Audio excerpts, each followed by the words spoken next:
This is the Kenya Roads Board is coming up for debate. This is resumption of a debate that was interrupted during the Wednesday afternoon sitting, that is yesterday's afternoon sitting.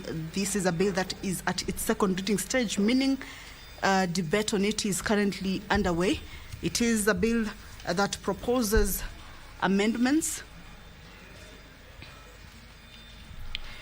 that include either deletion of a number of sections or a substitution to various sections. There is a deletion of section 47 and substitution of it as that is under the classification of roads.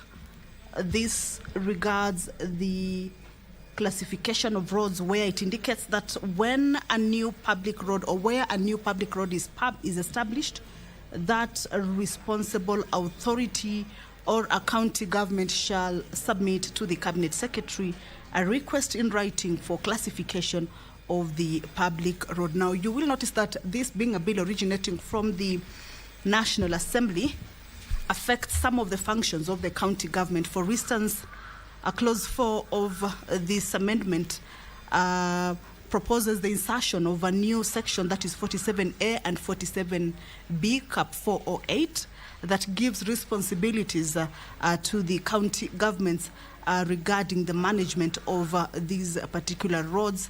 And some of the functions or the mandates include maintenance, rehabilitation, and development of county roads. There's also the management of road reserves and facilitation of access to roadside developments with respect to county roads. So this is a bill that originates from the National Assembly. However, much as it affects the functions of county governments or the devolved units, it has to be considered by the Senate, that is the House that oversees the functions of the devolved units and also the interest of the county government. So we can see that the Speaker's procession is almost at the entrance into the Senate chambers. The Speaker of the Senate, Honorable Amason Jeffa Kingi, making his way into the House. He will be presiding over this afternoon sitting, the 16th day of July, the year 2026. This is a broadcast that is brought to you by the Parliamentary Broadcasting Unit in partnership with KBC. My name is Kamche Menza. Good afternoon. Na tuombe. Mwenyezi Mungu, twakusihi tutazame kwa neema nyingi na baraka sisi watumishi wako ambao umeridhika kutuita kwa nyadhifa za uongozi katika jamhuri hii yetu. Twakuomba tuwajalie tuyatenda na kufikiria mambo yote yatakayofikishwa mbele yetu kwa njia ya haki na uaminifu, ili kustawisha amani, ufanisi na heri ya nchi yetu na wala ambao haja zao umezikabidhi mikononi mwetu. Amen.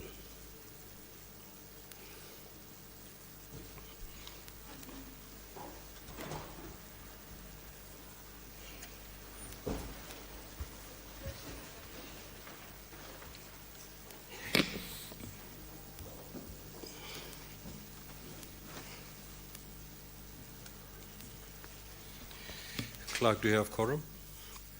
Sergeant at Arms, kindly ring the quorum bell for 10 minutes.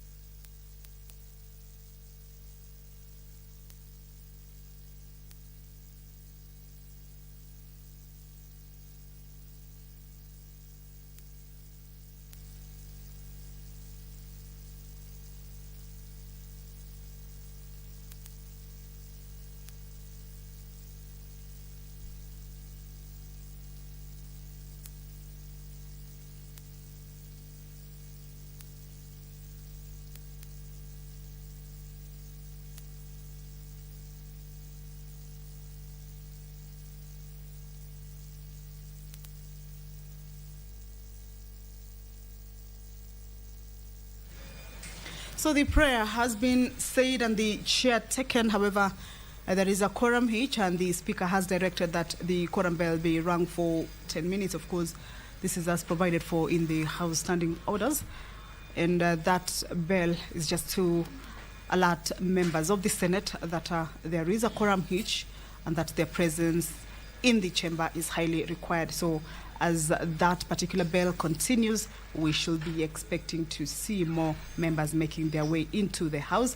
And of course, in a short while, that a quorum shall be attained and the business of the day or the sitting of the Senate shall commence.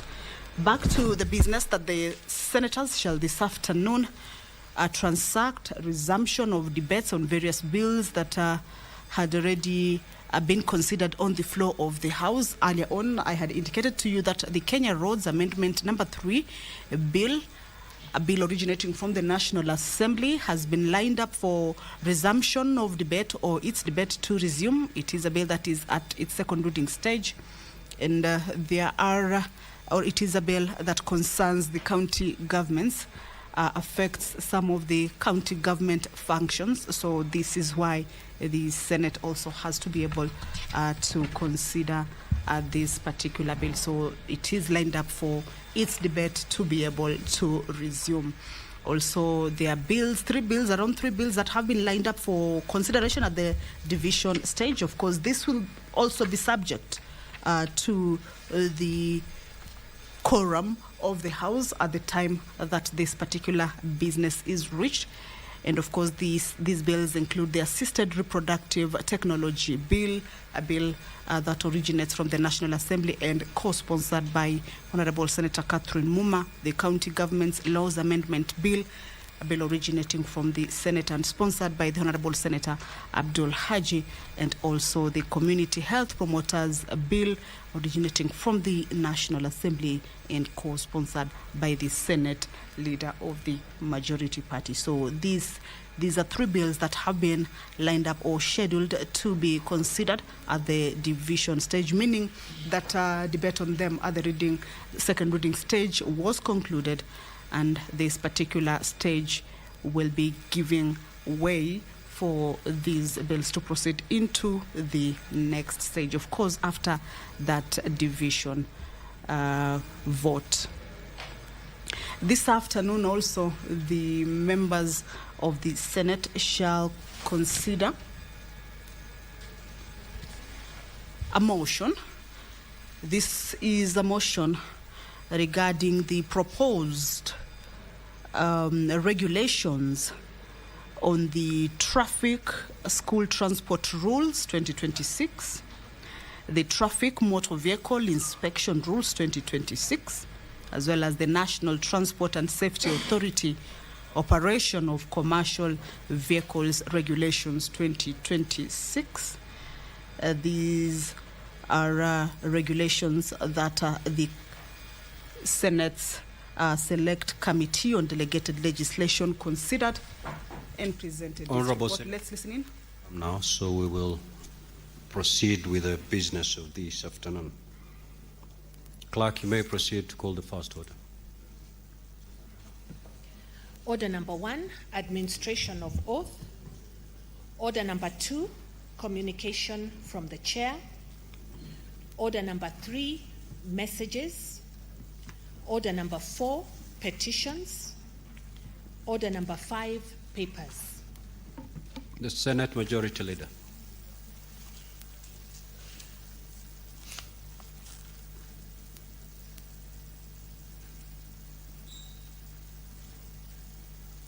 Senate Majority Leader.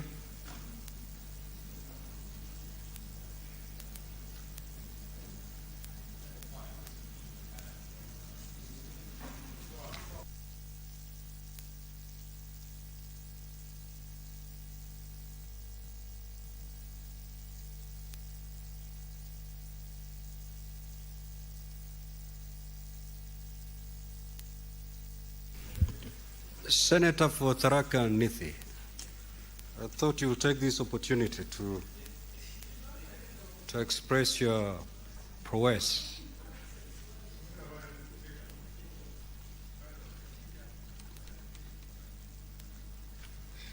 Thank you, Honorable Speaker. Mr. Speaker, sir, I beg to lay the following papers on the table of the Senate today, Thursday, 16 July 2026. The National Treasury Revised Medium-Term Debt Management Strategy, MTDS, for 2025-2026, 2027-2028, and a report of the Auditor General on the performance audit on the provision of bursaries by the county governments of KC. Thank you, Honorable Speaker. I lay.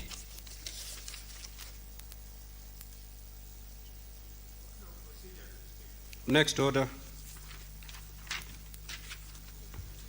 Order number 6, notices of motion.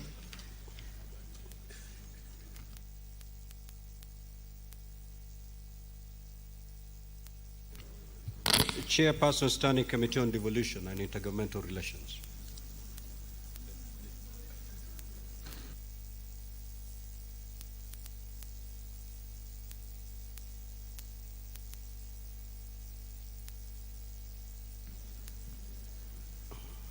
Senator Mum, you have 2 notices to give.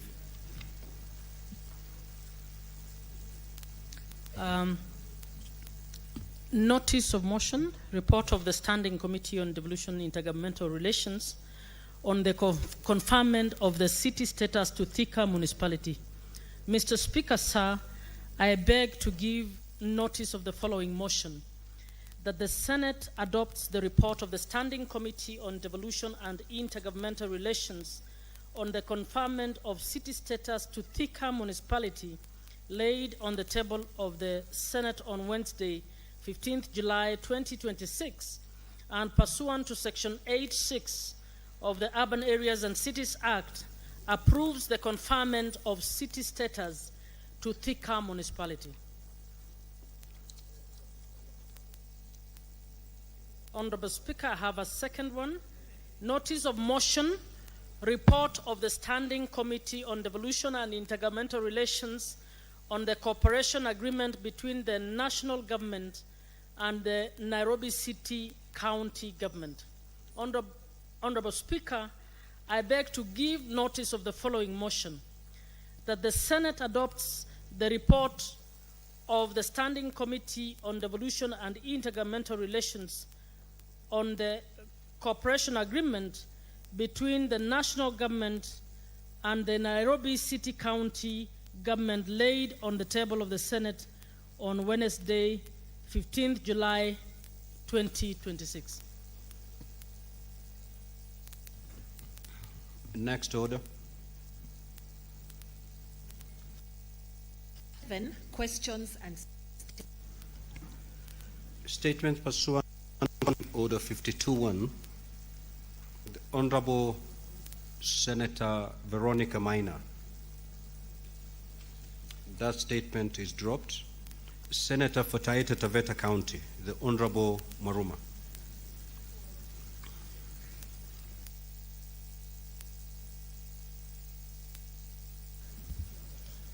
Thank you, Mr. Speaker, for this opportunity to raise a statement on the failure by police officers to intervene in a mob justice incident in Mombasa.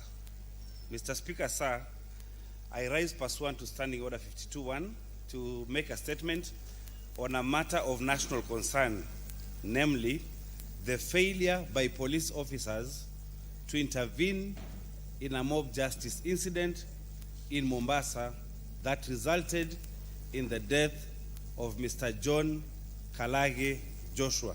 Mr. Speaker, sir, on the 22nd June 2026, at around 13 hours, Mr. John Kalage Joshua, a 24-year-old male from Marungwad, Voi Sub-County in Taita Taveta County, was subjected to mob justice at the Marikiti area of Mombasa County. He was later taken to the Coast General Hospital, where he was pronounced dead by medics. Mr. Speaker, sir, the tragic incident took place in full view of police officers who were present at the scene but failed to intervene. The police officers made no effort to save the life of Mr. Kalagi. They waited until his lifeless body was left on the road by his assailants and only came in to transport his body to the hospital. Mr. Speaker, sir, Article 26 of the Constitution guarantees that every person has the right to life. It stipulates that a person shall not be deprived of life intentionally except to the extent authorized by the Constitution or any other written law. Further, Article 50 assures every person the right to fair hearing in the event of a dispute, including the right to be heard and be presumed innocent until proven guilty. Mr. Speaker, sir, it is therefore concerning that police officers who are mandated by the Constitution and statute to uphold these rights and who serve under the clarion call of utumishi kwa wote would stand idly by and watch as an innocent life was taken. Mr. Speaker, sir, mob justice in this country has taken so many lives, including that of Mr. Kalagi, who was accused of being Tanzanian and robbing a man of his manhood through witchcraft. Had the police acted promptly, his life would have been saved.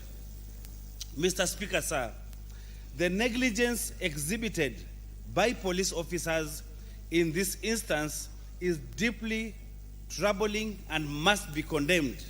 Mob justice is a disgrace to the society and must be checked, with police officers taking the front line in curbing this inhuman behavior. The public should be sensitized and advised against taking the law into their own hands. Finally, Mr. Speaker, I call upon the Inspector General of Police to conduct thorough investigation into this matter and ensure that all those found culpable in the death of Mr. John Kalage Joshua, including the negligent police officers, are brought to book. I thank you.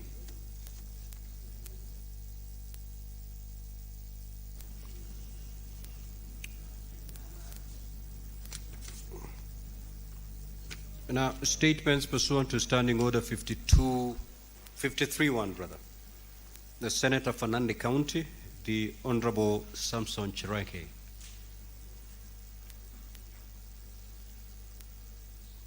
That statement is dropped. The Honorable Crystal Asige.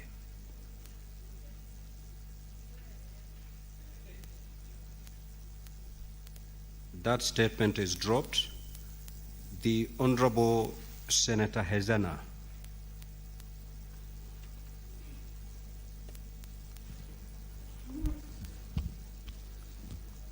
Thank you, Mr. Speaker. And I rise pursuant to Standing Order 53-1 to seek a statement from the Standing Committee on National Security, Defense and Foreign Relations on a matter of county-wide concern regarding the ongoing security and disarmament operation in Tiati constituency, Baringo County. In the statement, the committee should address the following. 1, the legal basis, objectives, and scope of the ongoing security disarmament operation in Tiati in Baringo County, including details on the specific areas of operation within the constituency, as well as the criteria used in identifying those areas. Secondly, the measures in place to ensure that the security and disarmament operation is conducted in strict conformity with the constitutional and statutory provisions and in a manner that ensures innocent civilians are shielded from harassment and intimidation by security personnel and actual culprits targeted. 3, the mechanisms available for members of the public to report misconduct by security personnel along with the attendant procedures for addressing such complaints. 4, the long-term measures being instituted to sustain the gains of the security and disarmament operation, including details of any planned peace building and community engagement programs, social economic development initiatives, or upward review of the contingent of security personnel required to be deployed to the concerned areas at any given time. Senator Ezana Lemaletian, thank you. Senator for Nairobi City County, the Honorable Edwin Sifuna. Speaker, I rise pursuant to Standing Order 53.1 to seek a statement from the Standing Committee on Health on a matter of county-wide concern regarding the elevation of Jaramogi Oginga Odinga Teaching and Referral Hospital in Kisumu County to a Level 6 National Teaching and Referral Hospital. Mr. Speaker, the Jaramogi Oginga Odinga Teaching and Referral Hospital in Kisumu was officially gazetted as a Level 6 Teaching and Referral Hospital on 18th June 2025. This transition elevated the facility from county management to a national parastatal under the Ministry of Health, unlocking direct national funding, expanded service delivery, and specialized care. However, county and contracted staff who were expected to be absorbed as parastatal employees with proper job group placement have not yet been confirmed, leaving them disadvantaged in comparison to their counterparts in other Level 6 hospitals. In the statement, the committee should address the following. Number one, the reasons why the JOOTRH staff have not been confirmed officially as parastatal employees with full rights accruing similar to other Level 6 national hospitals in the country. Number two, whether upon placement of staff in the proper job groups, their salaries will be backdated to the date JOTRH was gazetted as a Level 6 National Teaching and Referral Hospital and the timelines for effecting this. And lastly, Honorable Speaker, whether the facility has a pension scheme for staff, and if not, outline the plans underway to establish one. Thank you, Speaker. Senator for KBC County, the Honorable Richard Onyonka. Thank you, Mr. Speaker, for giving me this opportunity. Mr. Speaker, so I rise pursuant to Standing Order 53.1 to seek a statement from the Standing Committee of Labour and Social Welfare on a matter of county-wide concern regarding persistent delays by the county government of KBC to pay salaries and address the employees concerned. Mr. Speaker, number one, I would like the committee to look at the biometric report of the audited registered employees of KBC County and designated roles and responsibility within the county organographic structure and the amount of the wage bill from 2023-2026. Mr. Speaker, number two, I would seek from the committee a breakdown of the salary arrears by the county government of KBC to its employees, including details of the months of which the arrears relate to and the reasons for the continued failure by the county government to settle the arrears owed to these workers. Number three, Mr. Speaker, I'd want the committee to tell us whether the county government has remitted the monthly statutory deductions and other mandatory deductions such as pension contributions and SHA and any other affected statutory deduction for employees despite these salary delays. Number three, Mr. Speaker, I would want the committee to interrogate the status of payment of service gratuities for lapsed employment contracts, particularly the employees of the KBC Teaching and Referral Hospital and the workers under the SHOMAP program, which is a World Bank project. Mr. Speaker, number four, I would want the committee to look at what steps have been taken by the county government to resolve the delays in the payment of salaries, the payment of unsettled and outstanding salary arrears, and ensure timely payment of these salaries and these gratuities in the future. Number five, Mr. Speaker, I would want the committee to find out when the county government will issue contract extension letters to the employees of KTRH and workers who are working under the SHOMA program, whose contracts lapsed but who continue to be engaged in the county government, working without formal notification of the terms of their continued service delivery. And finally, Mr. Speaker, I would want the committee to find out whether the county government could consider transitioning some of the employees from short-term contracts to permanent and pensionable terms, particularly the healthcare workers, in order to enhance job security and improve staff morale within the county health facilities of Kisii. Thank you, Mr. Speaker. Senator for Kisumu County, the Honorable Professor Tom Ojenda. That statement is dropped. Senator for Mombasa County, the Honorable Mwenyehaji Faki. Asante Mheshimiwa Spika, nimesimama kwa mujibu wa kanuni za kudumu na 3.1 ya kanuni za bunge la Senate kuomba kauli kutoka kwa kamati ya usalama wa taifa, ulinzi na uhusiano mara kwa mara kwa janga la moto katika ofisi za shirika la usaji na usafi ya Mombasa. Mheshimiwa Spika, kutoka mwaka jana kumetokea visa viwili vya moto katika ofisi za Mawasco. Mnamo tarehe 10 mwezi Mei mwaka 2025 na moto mkubwa uliteketeza ofisi. Majuzi tena Mheshimiwa Spika, mnamo tarehe 26 Juni mwezi mwaka 2026 kulitokea kingine cha moto katika ofisi hizo. Katika kauli hiyo Mheshimiwa Spika, kamati izingatia yafuatayo: moja, chanzo cha visa vya mara kwa mara vya moto katika ofisi za shirika la na usafi wa mazingira ya Mawasco. Pili, stakabadhi na mali zilizoteketea katika moto wa tarehe 26 Juni 2026 kiambatanishwa na taarifa kuhusu jinsi ambavyo kuteketea huko kwa stakabadhi na mali hiyo utekelezaji kazi katika shirika hilo. Tatu, sababu za kuchelewa kwa huduma za dharura za kudhibiti moto katika kisa cha hivi karibuni cha tarehe 26 Juni, pamoja na maelezo ya hatua ambazo serikali ya kaunti ya Mombasa inachukua kusuluhisha changamoto zinazochangia kuchelewa huko ili kuboresha huduma za kudhibiti moto kwa ujumla katika siku zijazo. Ya nne, Mheshimiwa Spika, hatua ambazo Mawasco imechukua ili kuzuia kujirudia tena kwa mikasa ya moto katika ofisi zao. Asante Mheshimiwa Spika. Senator Mohamed Faki, Mwenyehaji, County ya Mombasa. Mheshimiwa Spika, niko na taarifa nyingine ya pili. You may proceed. Mheshimiwa Spika, nimesimama. Has it been approved? It was approved, yes. Okay, proceed. Yes.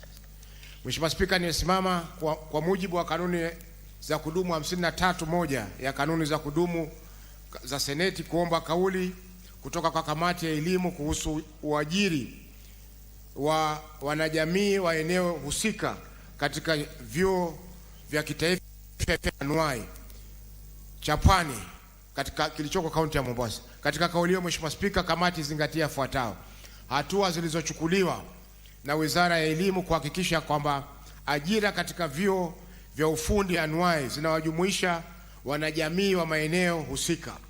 Pili, mikakati iliyowekwa ili kuwawezesha wanajamii wa maeneo husika kupewa kipaumbele katika ajira, hususan katika nafasi za uongozi wa vyuo vya anuai. Na tatu, Mheshimiwa Spika, orodha ya wafanyaji kazi wa chuo cha kitaifa cha ufundi anuai cha Pwani ikiambatana na kaunti wanazotoka na vyeo wanavyoshikilia. Asante Mheshimiwa Spika kwa kunipa fursa hii. Now the statement pursuant to Standing Order 57.1 is deferred.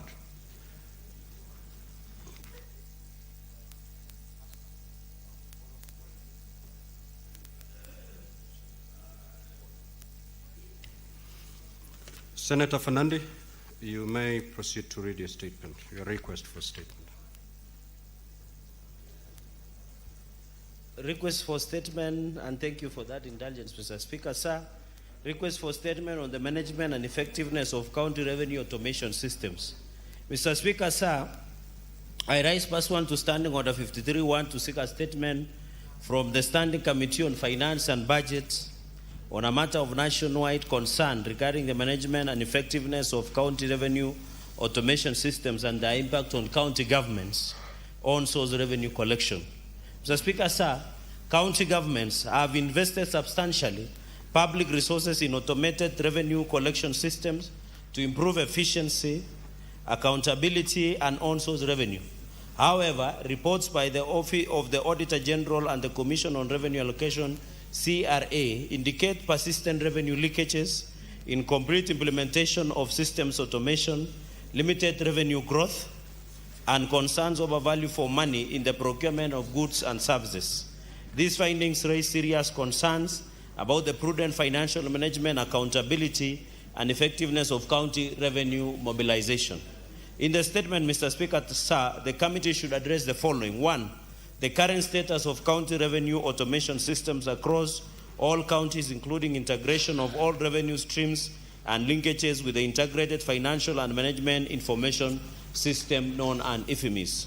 Mr. Speaker, sir, number 2, the total public funds spent on procuring, implementing, and maintaining revenue automation systems since devolution, including commissioning payments to private providers or vendors, and the impact on on-source revenue, value for money, and reduction of revenue collection systems. Mr. Speaker, number 3, the continued concurrent operation of manual and automated revenue collection systems in counties, the effectiveness of measures to cap revenue leakages, and the contractual arrangements governing private service providers, including payment of commissions, data ownership, and security.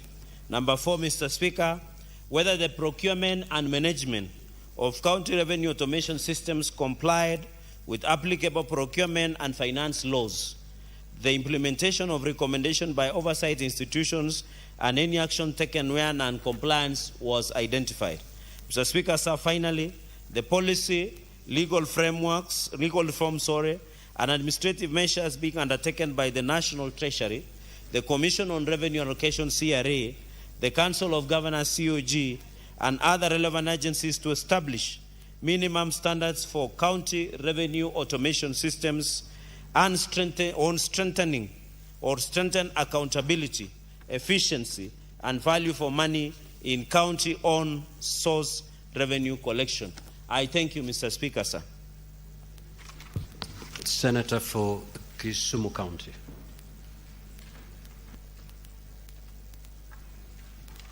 Thank you, Mr. Speaker.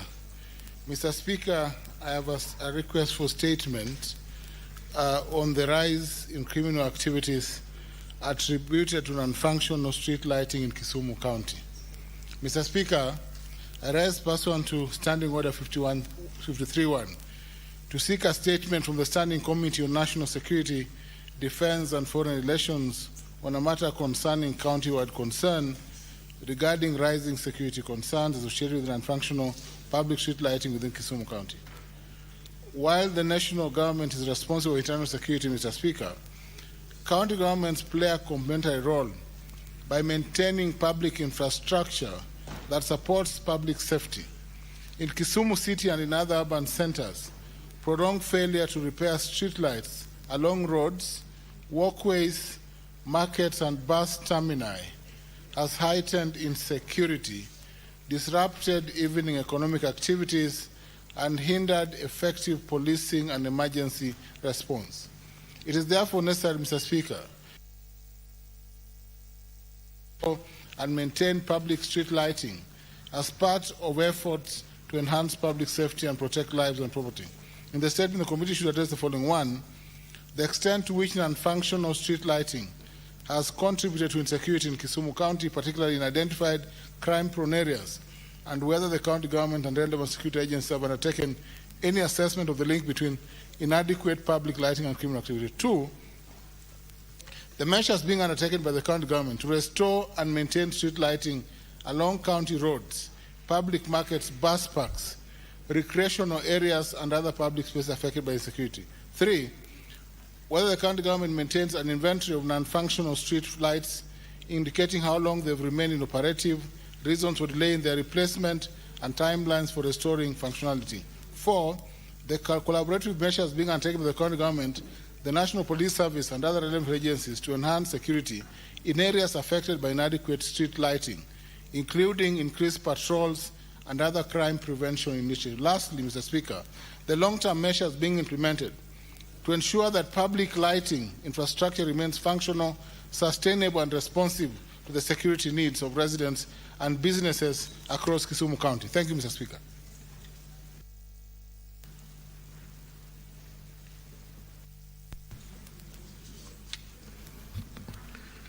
Now, honorable senators, I will allow comments on these statements, on the request for statements, for a period of not more than 15 minutes. So if you have an opportunity to speak, kindly do so for not more than 3 minutes. However, before I have this communication to make. Honorable senators, I have a communication to make related to changes in the Senate minority leadership. Honorable senators, via the letter dated 16th of July 2026, I received correspondence from the Senate minority leader, Senator Justice Retired Stewart Mazayo EGH, MP, regarding changes in the minority party leadership affecting the office of the Deputy Senate Minority Whip. As you're aware, Standing Order 23.4 provides as follows. A senator elected under paragraph 1 may be removed by a majority of the votes of all senators belonging to the minority party. Further, Standing Order 23.6 states as follows. Upon a decision being made by the minority party under this standing order, the decision of the party shall be communicated to the Speaker in writing, together with the minutes of the meeting at which the decision was made. In the case of the removal of the Senate Minority Leader or the Deputy Senate Minority Leader by the Senate Minority Whip. And B, in the case of the removal of the Senate Minority Whip or the Deputy Senate Minority Whip by the Senate Minority Leader. Now, honorable senators, pursuant to Standing Order 23.6, the said letter from the Senate Minority Leader was accompanied by the following documents. The minutes of the Minority Party meeting dated the 15th of July 2026, which is a record of the proceedings of the meeting together with the resolution, and 2, duly signed list of senators in support of the resolution. From the correspondence, the minutes indicate that a resolution was passed to remove the Deputy Senate Minority Whip, Senator Edwin Sifuna CBS MP, in accordance with Standing Order 23.4. The minutes further indicate the minority party elected Senator Eddie Gisheru Okech MP to serve as the Deputy Senate Minority Whip in his place pursuant to Standing Order 23.5. Now, honorable senators, Standing Order 23.7 provides as follows. The Speaker, upon receipt of the decision under paragraph 6, shall verify the correspondence received and deliver a communication to the Senate within 3 sitting days. In this regard, I have verified the correspondence received and hereby communicate that the minority party has effected a change in the office of the Deputy Senate Minority Whip. The new office holder with immediate effect is Senator Eddie Gisheru Okech MP. I thank you.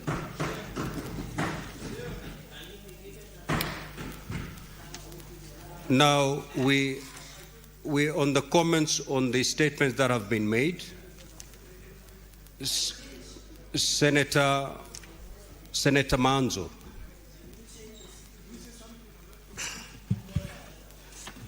No. Thank you, Mr. Speaker, for giving me an opportunity to comment on the statement. I would like to comment on the statement of Senator Faki on Mombasa Technical Institute. Mr. Speaker, I sit in the Committee of National Cohesion, and ordinarily, for every government institution, Mr. Speaker, we've been inspecting and making sure that there is a balance of the gazetted ethnic communities in the country, so that, Mr. Speaker, one institution does not take up only the locals, Mr. Speaker. The unfortunate situation with this institution in Mombasa, the locals have not had an opportunity to serve in their own institution, Mr. Speaker. And from the cohesive nature of things and in balancing of ethnicity in the country, Mr. Speaker, it's been following that whoever person is heading the institution from a different part of the country, they tend to bring in their people and occupy that institution, and the locals, Mr. Speaker, are left without a chance to make use of their own institutions and also enjoy institutions localized to themselves, Mr. Speaker. So I believe this statement will go a long way and will serve as an example to other institutions so that, Mr. Speaker, the ethnicity of the country is reflected in government institutions in a balanced way.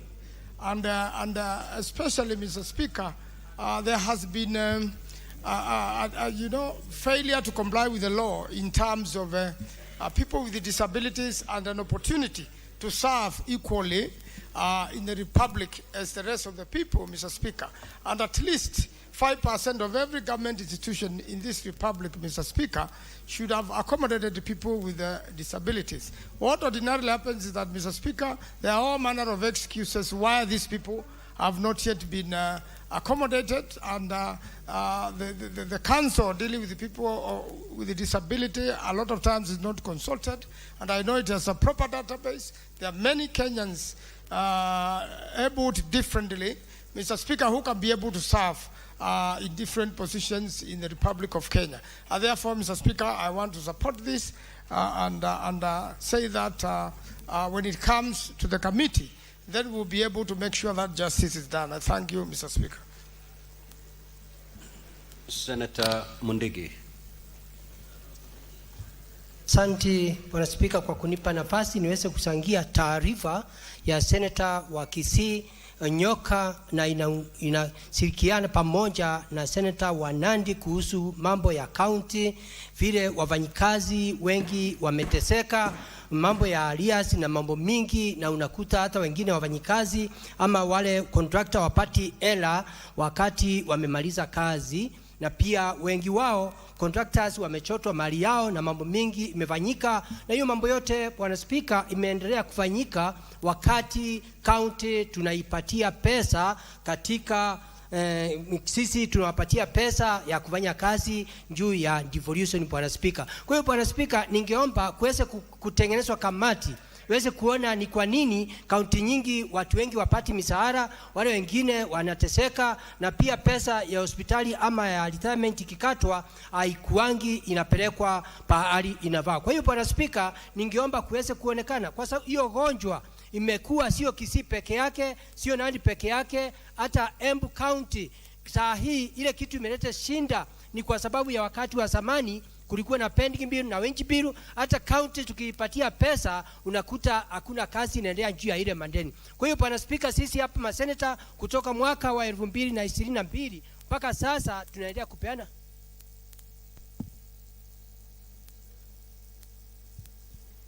Bwana Speaker, tunaendelea kupeana pesa. Kama mwaka hii ile pesa yote tumepeana, mwaka jana tulipeana bilioni 10 na sasa tumepeana zingine bilioni 13. Hizo pesa yote county 47 imepata 487 billion, na unakuta juu ya hiyo matatisho na juu ya accountability aiendelee na njia ile nafaa. Kwa hivyo ningeomba wakati huu Bwana Speaker kuweze kuonekana kama kutatengenezwa kamati iweze kuonekana ni nini ambaye inaleta shinda katika counties, ama ni county ama ni treasury haipeani pesa. Kwa hiyo nikiwa Senator wa Embu County naunga mkono. Asante Bwana Speaker, ni mimi Daktari Mundigi.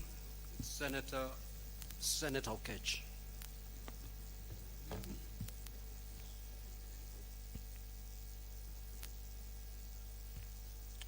Mr. Speaker, I want to thank you for the opportunity.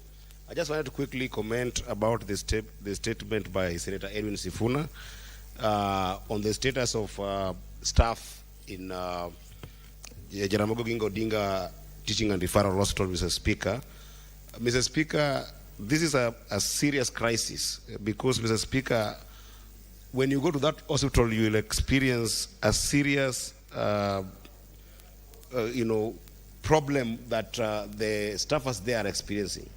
Mr. Speaker, we have at time without number gone through a number of issues in this house where you have seen even UHRs, universal healthcare workers, suffering serious financial instability. And this is also happening in Jaramogi Odinga Teaching and Referral Hospital, Mr. Speaker, because without this financial stability, Mr. Speaker, we cannot guarantee the services and the stability of the services that the staffers there are giving, Mr. Speaker. And Mr. Speaker, in this statement, given that we have realized that the status was conferred in June of 2025, Mr. Speaker, I don't know how the audit timeline of this also is going to be done, because already is a year gone, and these staffers are experiencing a very serious and stringent rules with audits with the PSC, as well as with salaries and remuneration commission, Mr. Speaker. It would be good if this committee also looks at the issue of how is the year in question being audited with regards to the benefits to this staff, Mr. Speaker. And lastly, Mr. Speaker, I want to categorically say, Mr. Speaker, that it will be very important that the committee also integrates in their search, or rather in their quest to this question, Mr. Speaker, to help us understand what is the then coming up terms of service. Because if the terms of service in this hospital, Mr. Speaker, was based on level 5 hospital terms of services that we have seen in the counties, Mr. Speaker, then how is the new terms of service going to be able to take care of the staffers who perhaps because of qualification or otherwise, where we really need technically advanced people who have not been put there, Mr. Speaker, how are they going to be taken care of with the going stalemate in terms of the salaries and delayed salaries that they haven't found? Senator Boni. Mr. Speaker, one sentence on the issue of the Jaramogi Teaching and Referral Hospital. We want us to be fair to the communities of Nyanza and the communities of Western on two accounts. Mr. Speaker, the first one, that the Moi Teaching and Referral Hospital and KNH are run by sons and daughters from those communities of Western and Nyanza. A fact. I'm one such a son. The communities of those two areas, running into an excess of 8 million people, have no access to level 5, level 6 services. Mr. Speaker, I want to remind the decision makers, and especially CS Duale, to go and ask the PS or the Director of Medical Services to define to him the meaning and the difference between a level 5 hospital and a level 6 hospital. The services rendered in Kakamega, the services rendered in Nakuru, in Embu, and in Kisumu and Mombasa are not level 5 services. They're level 6. So the former provincial hospitals ought to automatically transit to level 6 hospitals, and the government to give the necessary budgetary backup. My last comment, Mr. Speaker, is on the statement by the Senator on the issue of salary arrears. Mr. Speaker, the issue of salary arrears in counties cuts across very many counties. The committee should now make a list of shame to show these governors who are comfortable to enjoy super payments from the county governments, and they don't want nurses, they don't want doctors, they don't want ECD teachers to also enjoy their perks. Why would a man who dreamt of becoming a governor ever think of running a county using the so-called contract staffs? A contract staff cannot apply in professional cases like ECD teachers, in medicine. Contractual staff are people who are usually cleaners, people who slash around. You can afford to give them contract. This Senate must 1 minute. Mr. Speaker, this Senate must compel these lazy governors so that all doctors, all nurses, all paramedical staff, all ECD teachers in all counties must transit to permanent and pensionable employment. I thank you, Mr. Speaker. Senator Osotsi. Thank you, Mr. Speaker. Mr. Speaker, I wish to make a comment on the statement by Senator Sifuna on elevation of Jaramogi Odinga Hospital, referral hospital to a level 6.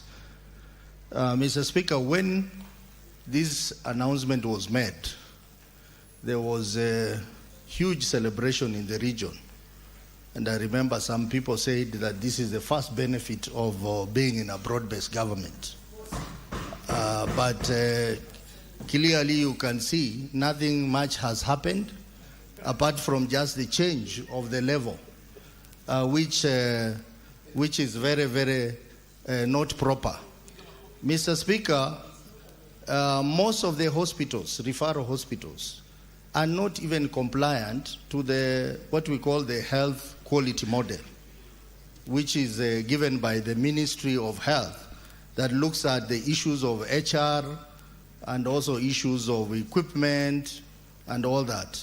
Most of the hospitals are not compliant, including this particular hospital. According to the last audit report by the Office of the Auditor General, this hospital had not complied the requirement for level 5. But still, it was elevated to level 6. So I think there is need for the committee to look at it and see what exactly prompted the government to promote this hospital to level 6. And they have not done what is supposed to be done to make it a proper level 6 hospital. Mr. Speaker, and these are things that we keep on pointing out, that some of these things are done for political reasons without looking at the deeper issues that are required to be looked into. As I finish, Mr. Speaker, because this statement was made by Senator Sifuna, I want to ask Senator Sifuna to remain firm. Whatever changes that have been made, it's unfortunate, but we'll soldier on. We know Senator Khalwale was removed.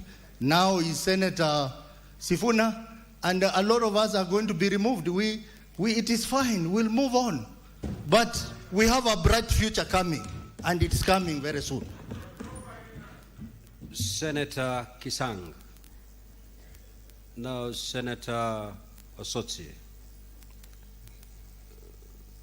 If you look at the standing orders, the standing order on relevance. Who has died? Huh?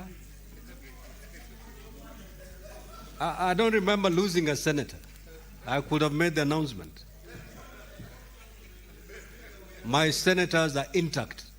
I still have them, so nobody is allowed to mourn. We are all health and in good health. Senator Kisang?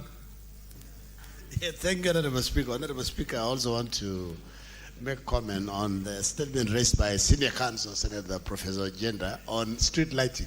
Honorable Speaker, this was a very novel and it's still a novel idea to ensure that we have street lights in our estates, in our streets, to enhance security. But it looks like, Honorable Speaker, when the idea was mooted initially, it's like between national government and county governments, they did not agree who was going to pay the bills. That is why, after a while, if a bulb is broken, bills are not paid, they get disconnected by Kenya Power, Honorable Speaker. That's why you saw the mess that was there last year between the county government of Nairobi and Kenya Power, because they don't know who are supposed to pay the bills. This is maybe the governors, the Council of Governors and the national government, especially the Minister of Interior, need to sit down and have an MOU so that they know who is supposed to pay what, and they make an agreement. Because everywhere the president goes, the governors are asking for street lighting,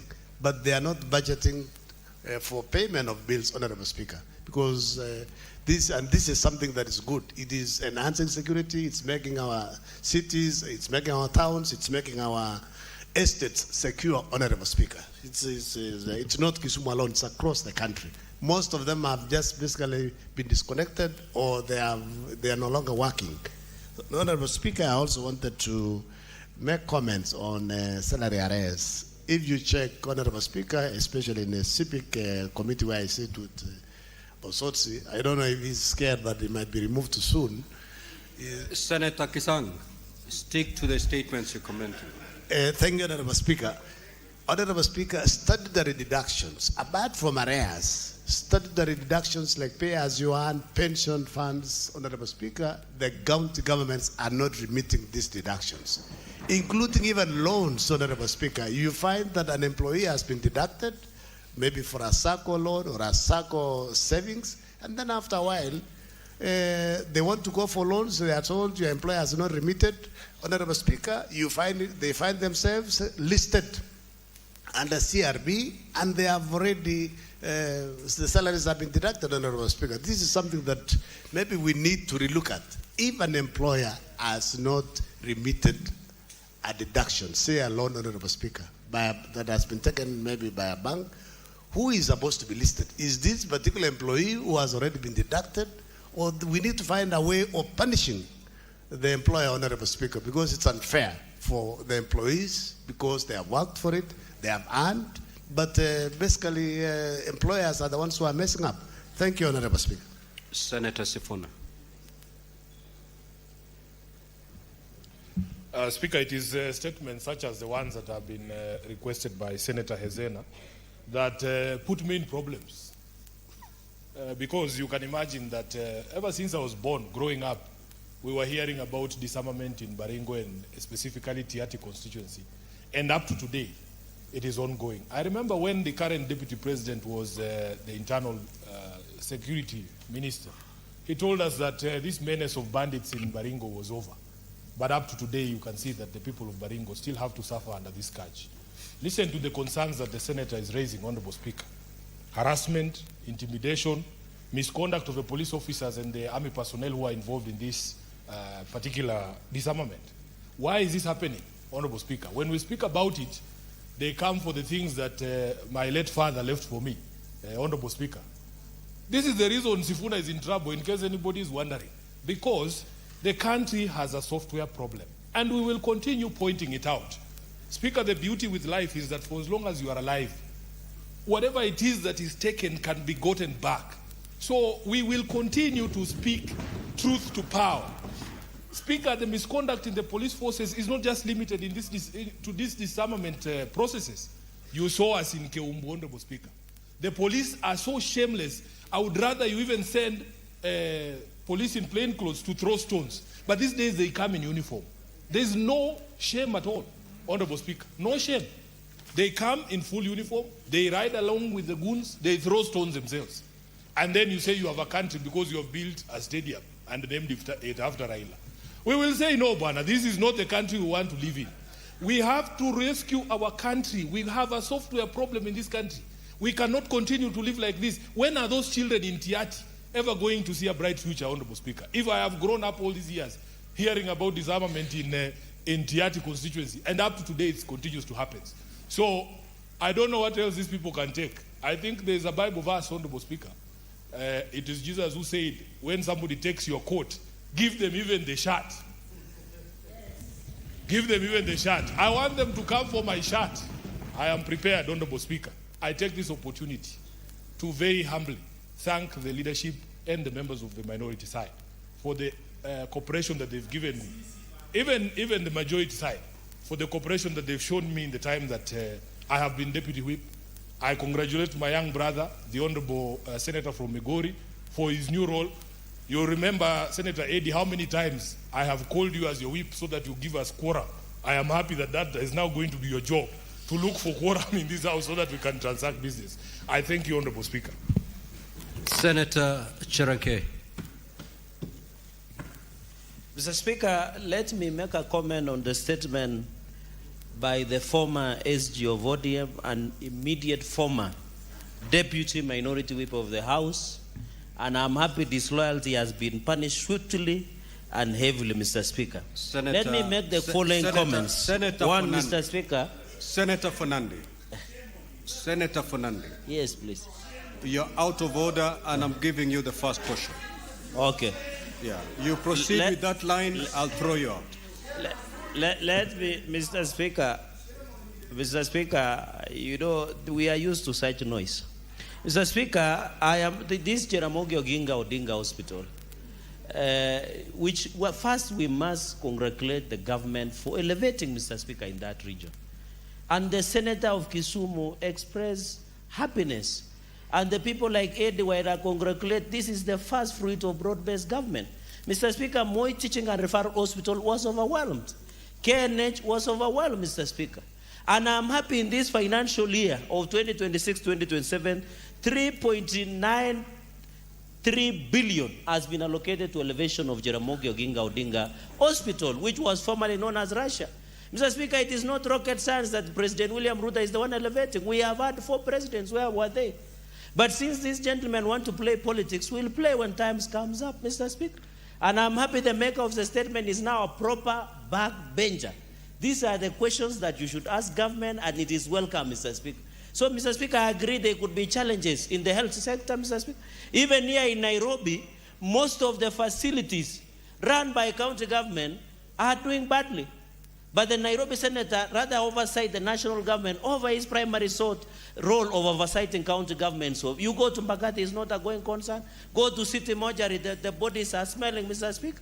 We must tell truth not only to power, but people who should do oversight, Mr. Speaker. And therefore, this matter of Jaramogi Oginga Odinga Hospital, I want to ask this, my law lecturer, Senator Professor Tom Agenda, through you, Mr. Speaker, that they have opportunity to continue lobby and ensure this hospital is properly elevated. Because, Mr. Speaker, from Nandi County, the border of Nandi County to Kisumu is less than 30 to 40 minutes. So it is also in our interest as Nandi County to ensure that we have access, unlimited access to Jaramogi Oginga Odinga, Mr. Speaker. And I'm embarrassed today that one of us is suggesting that since Jaramogi Oginga Odinga Hospital is in Luo Nyanza, that somebody from that region should run it, Mr. Speaker. That is shame. These are the same people who are calling out tribalism, yet they come to the floor of the House, Mr. Speaker, and tell us, since MTRH, Sijui KNH, Mr. Speaker, they should run from those regions. They should be embarrassed. Order, Senator Onyonka. Senator Onyonka. Very well, Senator. Proceed. Senator Korir. Senator Roba.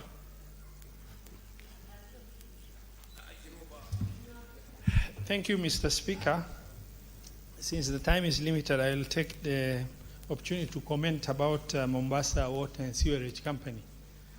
Honorable Speaker, these service providers, as you are aware, you've been there, were formed under devolution in order to enhance service provision and protection of the public and public interest and the safety of the public, both in terms of provision of clean water as well as also the issues of protecting the resources allocated to them by way of putting the right measures in place. Honorable Speaker, the viability of these water companies need to be tested, both in terms of the entire existence of the water companies is to provide clean, water for usage by households.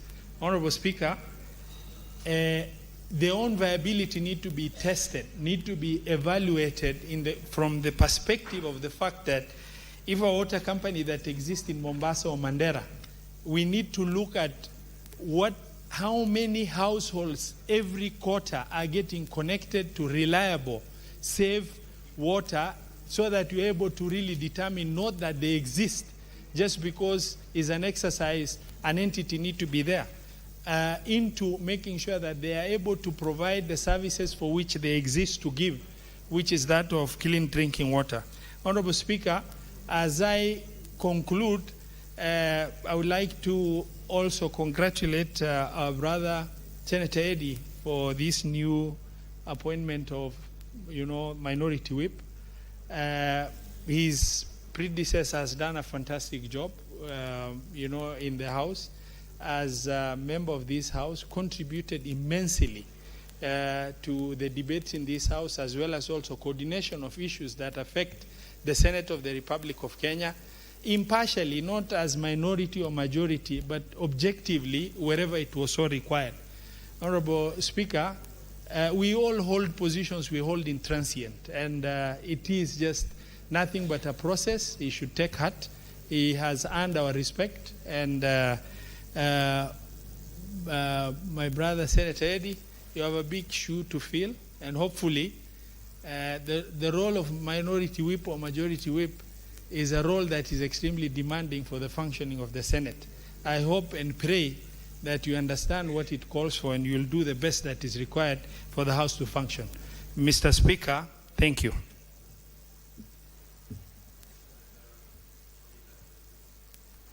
Senator Mwenyehaji. Asante Mheshimiwa Spika kunipa fursa hii kuchangia maombi ya taarifa yaliyoletwa bungeni na Seneta wa Taita, Seneta Mwaruma. Mheshimiwa Spika, ni masikitiko kwamba mwenda zake John Kilage Joshua mwenye umri wa miaka 24 alipoteza maisha yake kupitia kwa mob justice baada ya kutuhumiwa kuwa amepoteza nyeti za mtu mwingine. Mheshimiwa Spika, mambo haya ya kupotea nyeti ni mambo ambayo yalikuwako yamekithiri katika kaunti ya Mombasa na Kwale pamoja na Kilifi, Mheshimiwa Spika. Na mambo yote haya yalikuwa ni mambo ya ushirikina na ni mambo ambayo hayawezi kuelezwa kihalisia. Mheshimiwa Spika, kwamba polisi walisimama mtu akishambuliwa mpaka akafa ni jambo la kusikitisha, Mheshimiwa Spika. Na watu kadhaa, japokuwa watu kadhaa, Mheshimiwa Spika, waliokolewa katika hali kama hizo.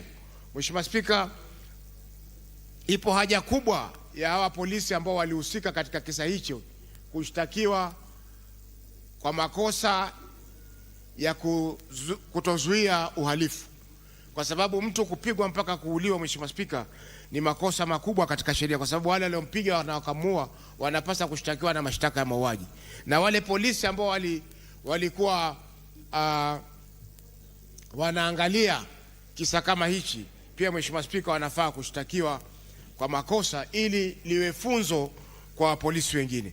Mheshimiwa Spika, naona sasa kupitia kwa elimu na pia kupitia kwa baraza zilizofanywa na machifu pamoja na serikali za mitaa, tumeona kwamba masuala haya yameweza kupungua, kwa sababu wengi walikuwa wanaona kwamba ni kweli visa vya ushirikina kama hivi viko, lakini wengi wameweza kuona sasa kwamba sio visa vya kweli. Kwa hivyo sasa watu wameelimika kwamba huwezi kupotea nyeti ati kwa sababu mtu amekushika bega. Mheshimiwa Spika, naunga mkono taarifa hii ya Senator Mwaruma. Asante. Now, honorable senators, before I give the floor to Senator Wambua, allow me to make this communication because this school is just about to leave the Senate.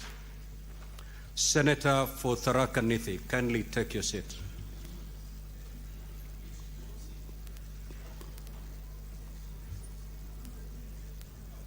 And Senator for Tharaka Nithi, you're out of order. Go back to the bar and bow and take your seat.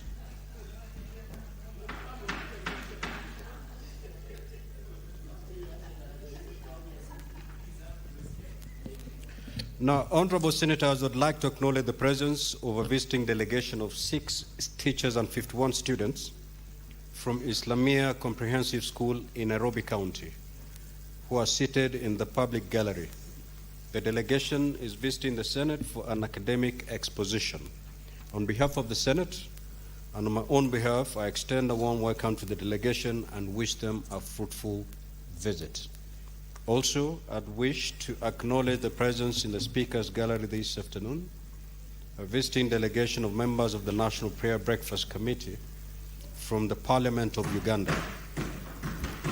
The delegation is in the Senate to gain insights into the functioning of the parliamentary prayer breakfast movement in Kenya, while also strengthening fellowship and continued engagement through sharing of experiences and lessons learned over the years. Now, honorable senators, these are the members of parliament from Uganda comprising of this delegation are Honorable Tom Bright Amoti, a member of parliament, the Honorable Algon Silas, MP. Now, on behalf of the Senate and my own behalf, I extend a warm welcome to them and wish them a fruitful and enriching visits. I will ask the Senator from Makueni to welcome both delegations. Thank you, Mr. Speaker, for giving me this opportunity to welcome the school and also welcome the two members of Parliament, Mr. Speaker. Mr. Speaker, Honorable Cyrus is now serving his 20th year in the Parliament of Uganda, and his colleague, 15th year. There are two other members who are not with them. They came, 4 of them, Mr. Speaker, yesterday. There is the Honorable Ndakasi, who is the current chair of the National Prayer Breakfast in Uganda. Mr. Speaker, you remember, during the last prayer breakfast in Kenya, a huge delegation came and fellowshipped with us, and similarly, Uganda invites us every 8th of October to attend their National Prayer Breakfast. Mr. Speaker, I also welcome the students and hope that they are going to learn and also encouraged and inspired so that one day they could also be representatives of the people and can be in the Senate or National Assembly. Mr. Speaker, I thank you. Senator Wambua.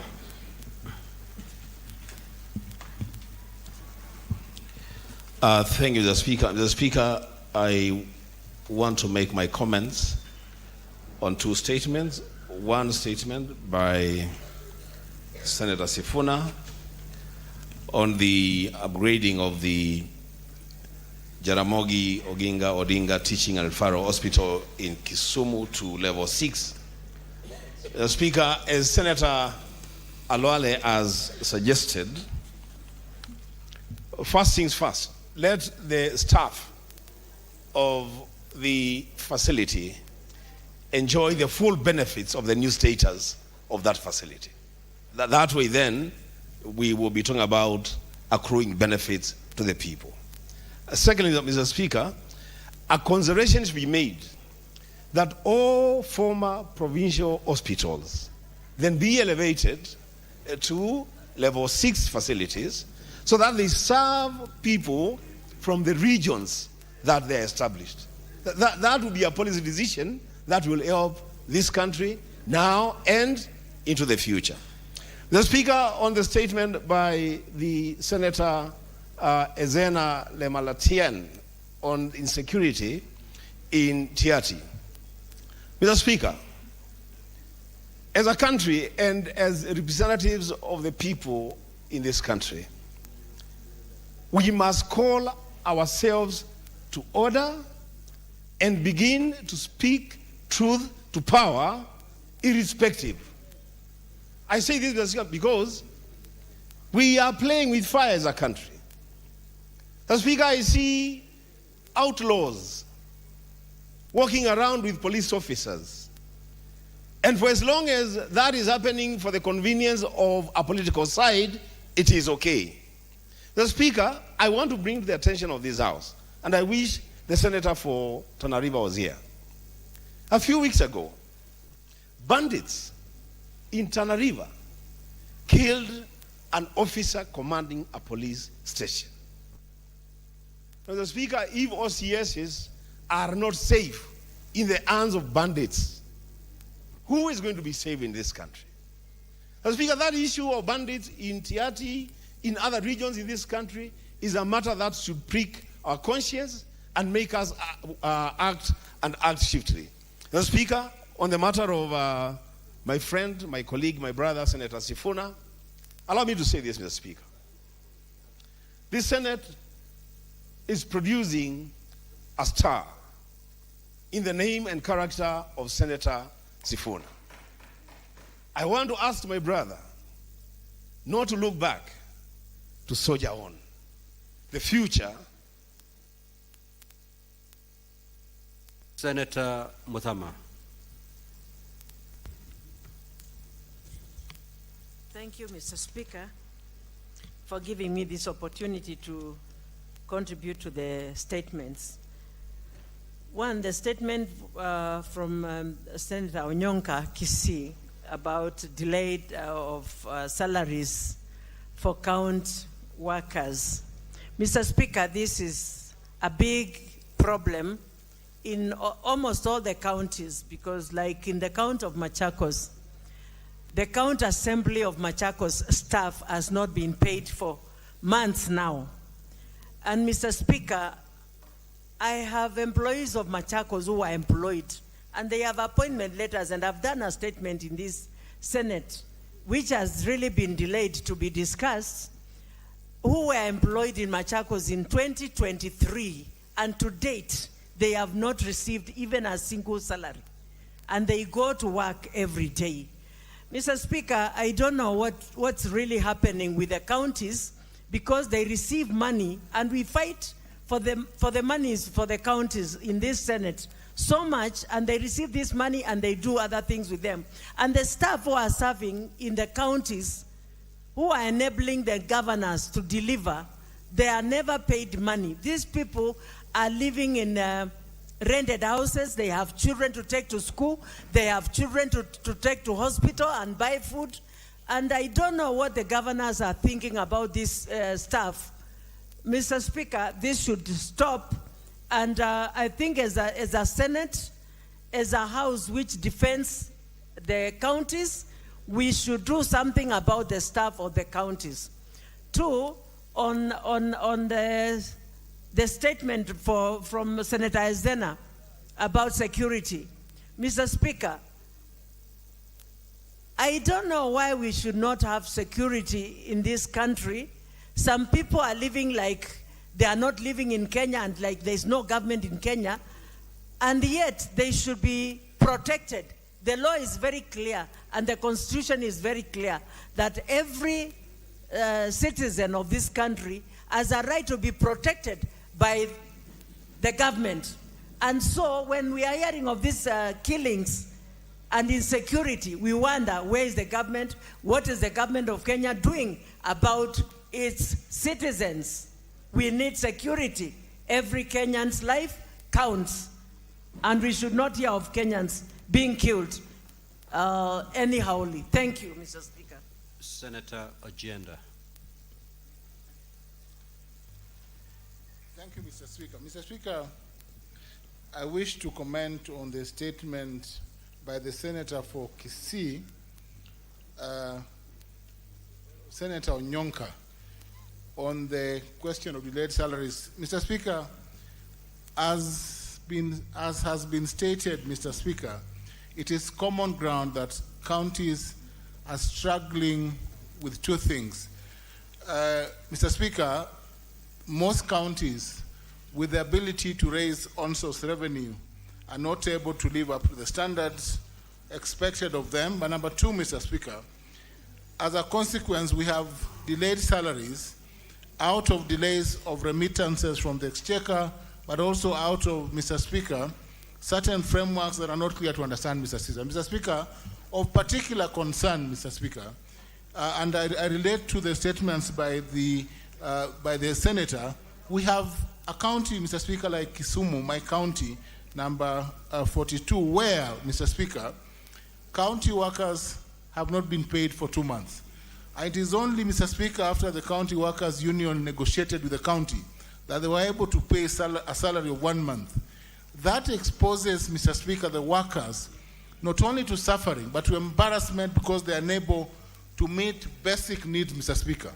Mr. Speaker, most counties are also unable to pay crucial workers, Mr. Speaker.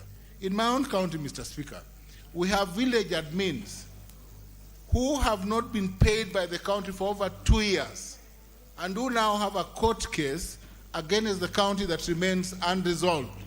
Mr. Speaker, counties must hire only labor that they can afford. And that is a framework of oversight, Mr. Speaker. Mr. Speaker, lastly, a category of workers that have suffered in the counties are the community health providers. These are in the periphery of those who have been neglected by most counties, though they earn only an allowance of 2,500 shillings.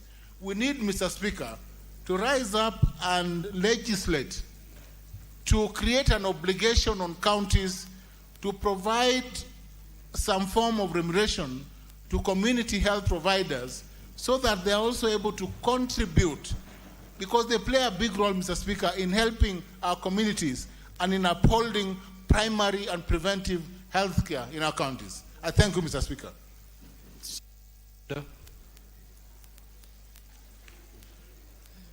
Thank you, Mr. Speaker, and I want to comment on the statement by the Senator of Nairobi in regards to the elevation of the Jaramogi Oginga. Mr. Speaker, what catches my attention is on what the committee should address. One of the key issues being that the staff have not been confirmed officially as parasocial employees, Mr. Speaker. Mr. Speaker, first of all, for a hospital to be upgraded to level 6, it has done what it needs to be done for it to be at that particular level, with the aim of ensuring that the people from these particular regions, apart from the Kisumu, but even the adjacent regions, can be able to maximally get the referral services that they need. Mr. Speaker, last month before we embarked on our recess, through the Committee of Finance that I serve, we were able to put 8.9 billion through SIGA for UHC workers, Mr. Speaker. And with that effort, a matter that had also been brought to my Committee of Health that I serve as well, on the arrears of our UHC workers and the other issues of them not being able to be absorbed at the county level on permanent and pensionable terms, Mr. Speaker. Mr. Speaker, you find that these issues are repeating themselves. And I would want to urge all the 47 governors. The Senate has done its part in ensuring that these funds are available through SIGA so that our UHC workers' arrears are sorted. But at the same time, our UHC workers also deserve an employment that is permanent and pensionable. They've served this country diligently, especially from the time of COVID, Mr. Speaker. So it is fair, it is indeed very fair for them to be given a permanent opportunity. And this responsibility lies with the governors. It is the high time, governors, to address the issue and address this issue quickly, because we've done our part, the monies are available, and even the issue that is here within Jaramogi, the staff should be, sorted immediately. The gazettement should be, done of the same hospital, Mr. Speaker, so that our people have the motivation to continue working and delivering services as required. Thank you, Mr. Speaker. Senator Kajwang. Mr. Speaker, allow me also to comment on the statement by Senator Sifuna regarding the elevation of Jaramogi Oginga Odinga Teaching and Referral Hospital to Level 6 National Referral Hospital. Mr. Speaker, I want to thank Senator Sifuna for raising this. This is truly what a national leader does, that you don't just raise matters relating to your backyard. Mr. Speaker, it was with great pride that we, the leaders from Nyanza region, received news that that particular facility was to be upgraded to a level 6 hospital. This statement request, I believe, should add value and should fast-track the transition process and should not be used to criticize that very historical move. Mr. Speaker, since independence, there is no space that has exposed marginalization more than the medical space. Mr. Speaker, since independence, most of the level 6 hospitals in Kenya have been concentrated within 50 miles of the capital city of Nairobi. Before Jaramogi Oginga was added as a level 6 hospital, the level 6 hospitals we had in Kenya was Kenyatta National Hospital here in Nairobi, Mathare Hospital here in Nairobi, Spinal Injury Hospital here in Nairobi, Nakuru Level 6 Hospital not too far from Nairobi, and KU Teaching and Referral Hospital in Kiambu. Mr. Speaker, the elevation of Jaramogi Oginga should not be the end. We must also see a level 6 hospital in the coast region, a level 6 hospital in the western region, in all regions of Kenya. Mr. Speaker, we welcome this. because it will enhance financing for healthcare. For a long time, people from Homa Bay, people from Kisumu, Siaya, and that particular area, we've been going to Eldoret.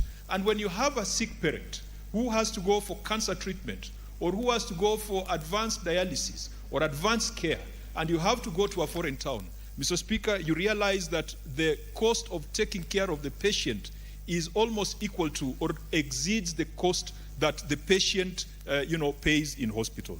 Mr. Speaker, I want to welcome this move, that we celebrate it, and it is not something that should be politicized.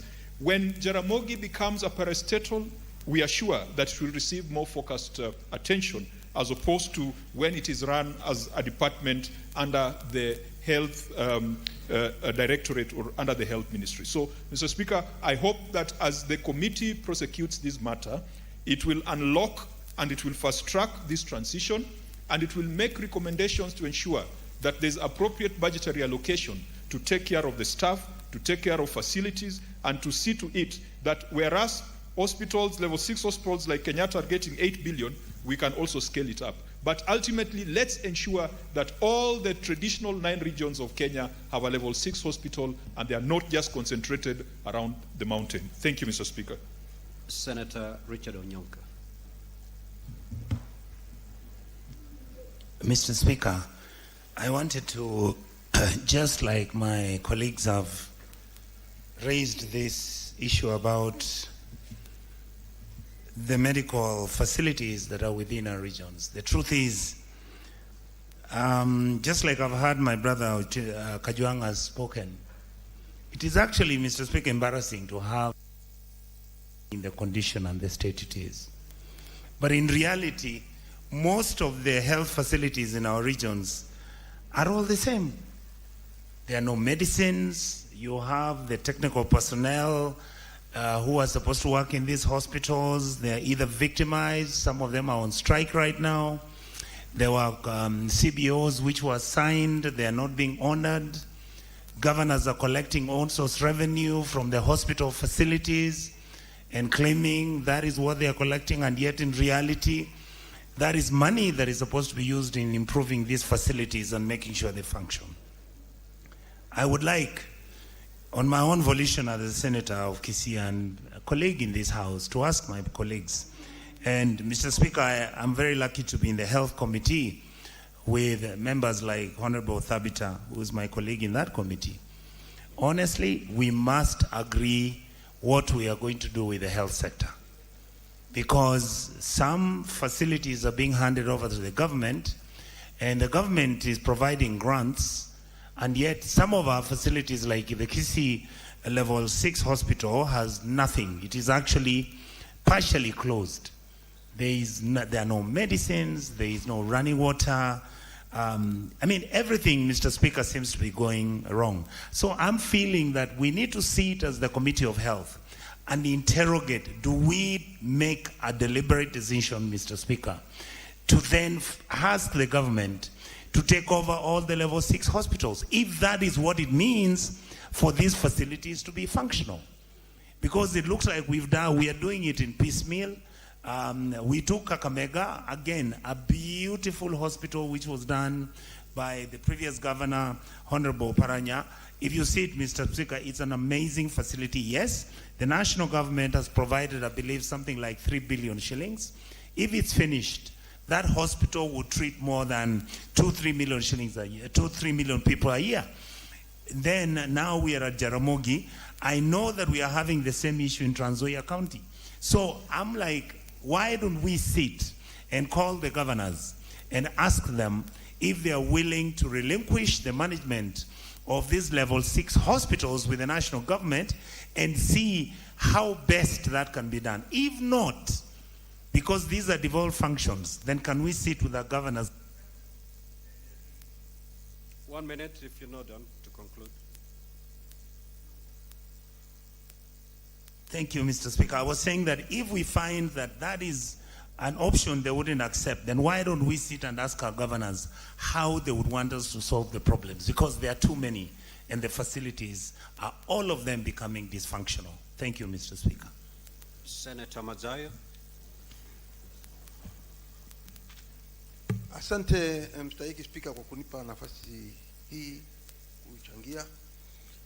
Bwana, taarifa ya ndugu yetu seneta wa Taita Taveta, ndugu yangu Mwaruba. Jambo la kwanza ni jambo la kusikitisha kwamba Mkenya leo anaweza kupoteza maisha yake kwa sababu ya vitu visipojulikana, kama kusalimiana alafu naambao umepoteza sehemu za nyeti, ambao ni jambo la ajabu.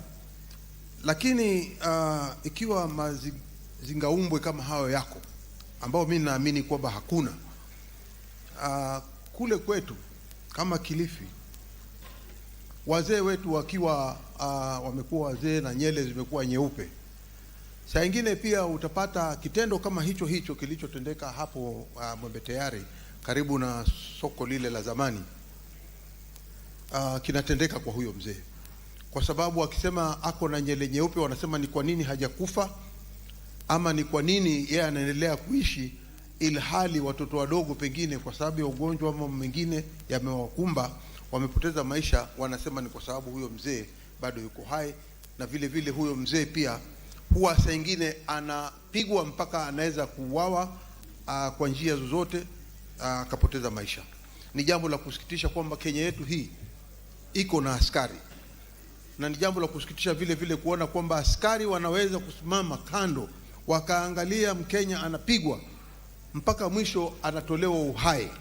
Kazi yao wao ni kuchukua mwili na kuweka kwa gari na kupeleka hospitali. Mimi nataka kuuliza swali moja.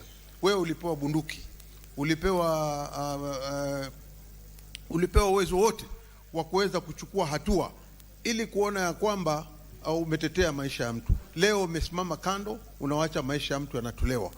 Hapo Bwana Spika, mimi naona wale mapolisi wawili ambao waliweza kutambulika wako ndani ya video, wako ndani ya wanaolikana, kuna ushahidi wa kutosha na mashahidi wako wamejitolea.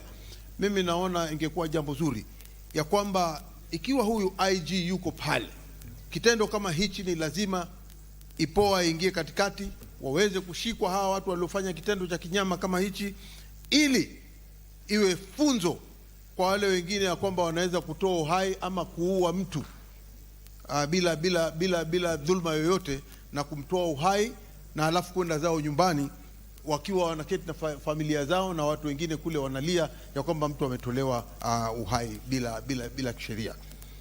Cha pili ni kwamba vile vile tunataka askari wetu ambao wanachukua pesa nyingi sana wakifundishwa waweze kuona ya kwamba wao ndio watetezi.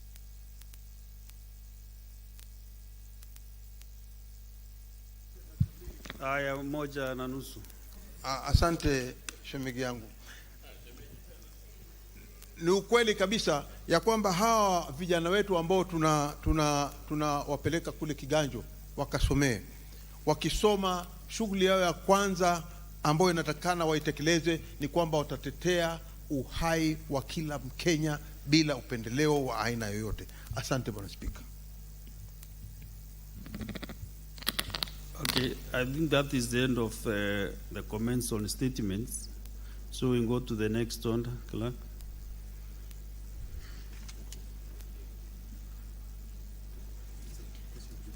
Order number 8, motion, consideration of a report of the Standing Committee on Justice, Legal Affairs and Human Rights on its consideration of a petition to the Senate by Mr. Laban Omusundi regarding the enactment of a legal framework to provide for recall of the President or a governor through a citizen initiative. Question to be put. Yes, the debate on this motion was concluded, and now we need to put the question, but confirm whether you have quorum. Okay, then the putting of the question is deferred. We go to the next order. Order number 9, the Kenya Roads Amendment number 3 Bill, National Assembly Bills number 34 of 2025, resumption of debate interrupted on Wednesday, 15th July 2026. Second reading. Yes, this on this motion, any member can start giving his contribution. We start with Senator Ombua.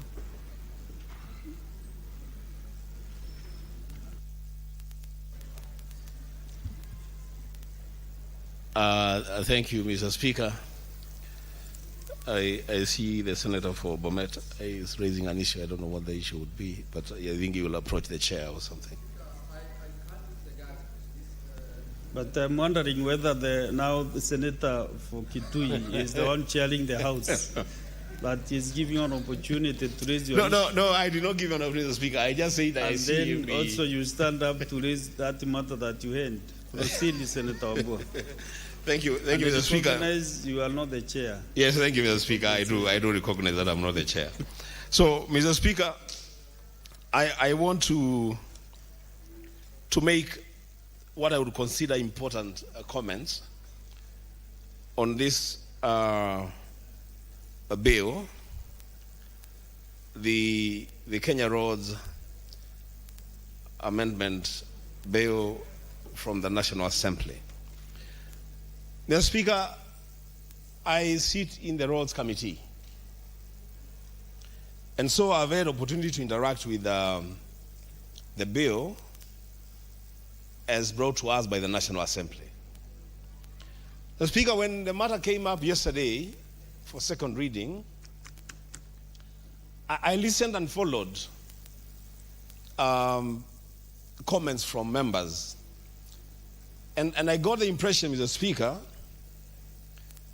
that perhaps we have not had sufficient time to look at the report of the committee. And that members who contributed, and they have a right to, were a bit unhappy with the provisions of the amendment bill. Mr. Speaker, I said I wanted to start this conversation today so that I also put a few things straight, because I have participated in this discussion at the committee level. First of all, Mr. Speaker, what we must all appreciate is that first the report was tabled on June 18, the last day that we were going on recess. And so perhaps members have not had opportunity to follow on that report. But most important, Mr. Speaker, is the fact that the Mother Act, the Kenya Roads Act, predates the Constitution of Kenya 2010. That this act was enacted before the promulgation of the new constitutional dispensation. And for that reason, Mr. Speaker, both the classification of roads and the allocation of funds to the roads for maintenance that does not reflect the reality of the new devolved systems of government. So let's start from there, Mr. Speaker. That we are operating under an act that does not recognize devolution. It is blind to devolution. And so, Mr. Speaker, with the new constitutional order, the fourth schedule of the Constitution of Kenya 2010 on the distribution of functions between national government and county governments provides for only two levels or two classifications of roads. Now, this is where it becomes interesting. That the Constitution of Kenya 2010 recognizes only two classifications of roads in the country. The national trunk roads, which are assigned to the national government in part 1 of the first schedule, and the county roads, which are captured under part 2 of the fourth schedule of the Constitution of Kenya 2010. So, Mr. Speaker, naturally then the national trunk roads will be assigned to the national government, and the rest of the roads will be assigned to county governments. Mr. Speaker, I'm not a lawyer, but I'm a lawmaker. the Constitution is very clear that any piece of legislation that does not accord with the Constitution or runs contrary to any provision of the Constitution, that piece of law is null and void to the extent of the inconsistency with the Constitution. And so any classification of roads under the Kenya Roads Act, which does not recognize that there are only two levels of roads, the national trunk roads and the county roads, any provision in that act or any other act that does not recognize that fact is null and void to the extent of that inconsistency. Mr. Speaker, the Kenya Roads Board allocates funds for maintenance, development, and rehabilitation of roads through national road agencies. And we have three of them. We have the Kenya Urban Roads Authority, we have the Kenya Rural Roads Authority, and the Kenya National Highways Authority. Now, those are the only agencies that are recognized by the Mother Act and that are registered as agencies that can receive direct funding from the Kenya Roads Board. And for that reason, Mr. Speaker, counties are not recognized as an agency, a road agency, and they don't receive any direct funding from the Kenya Roads Board.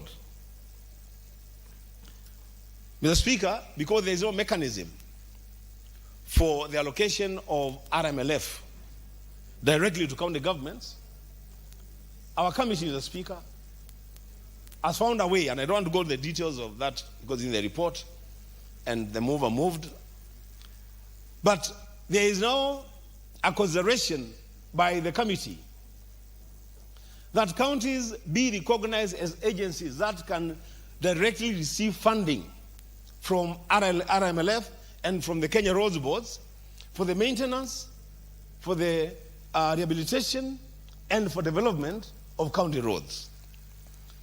Mr. Speaker, as it were, county roads or roads classified under county governments constitute more than 70% of our country's road network. But the drafters of this bill in the National Assembly, the amendment,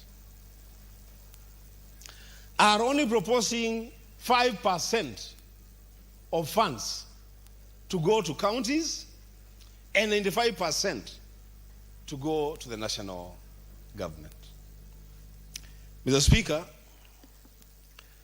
as a committee, and we have had serious, robust engagements on this matter,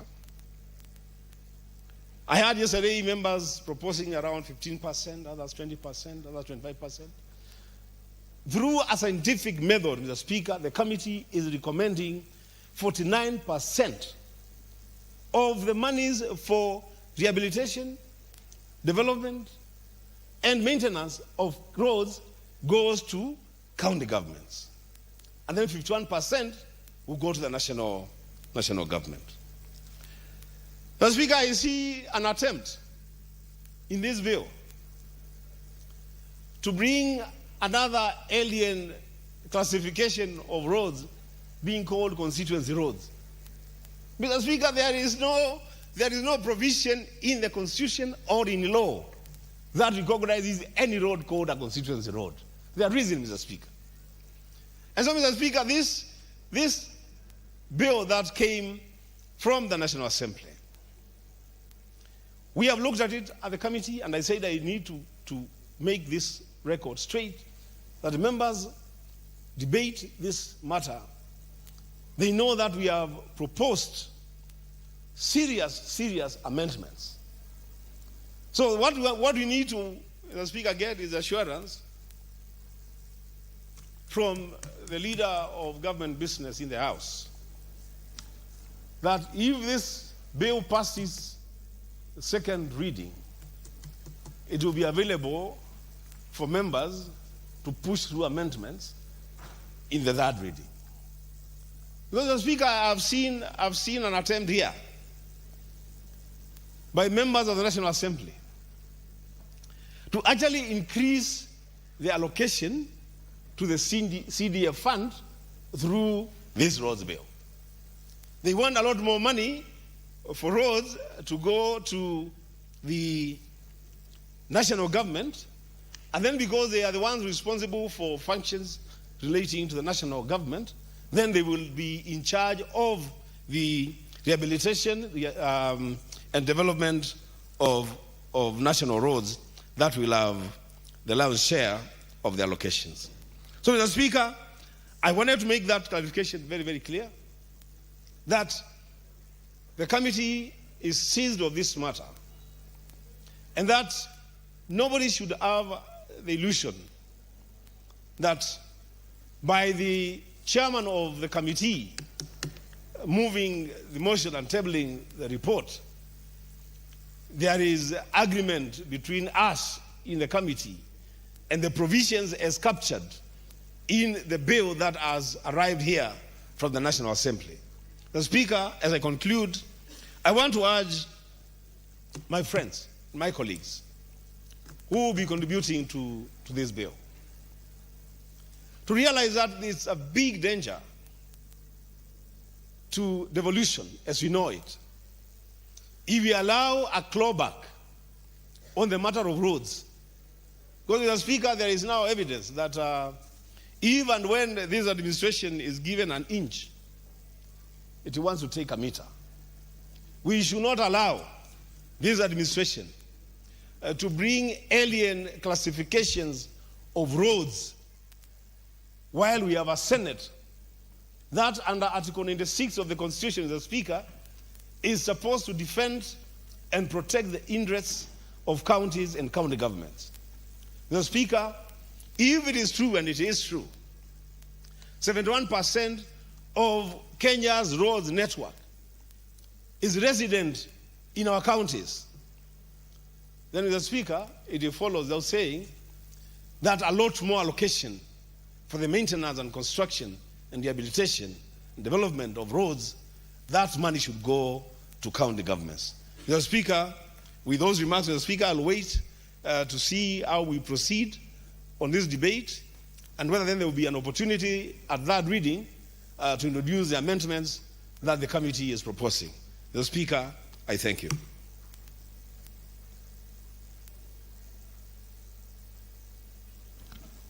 Thank you, Senator Mbua.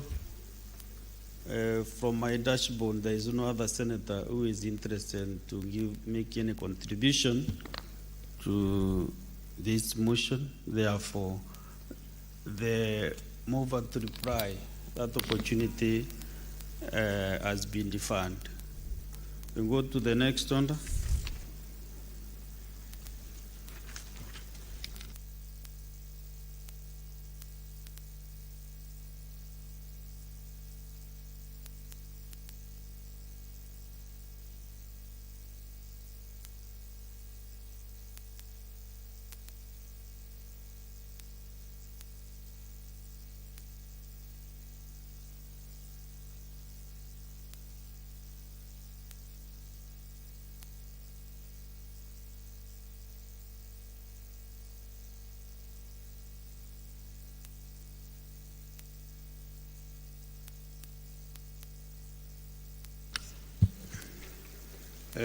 Honorable Senators, I want to reorganize the order paper this afternoon.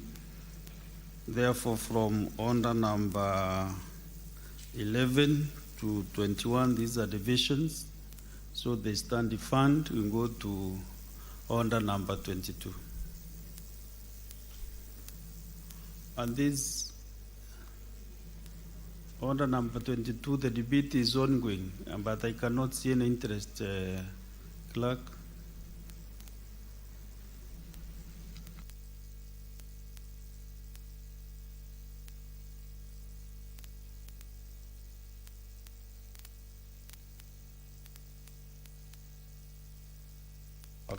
Proceed.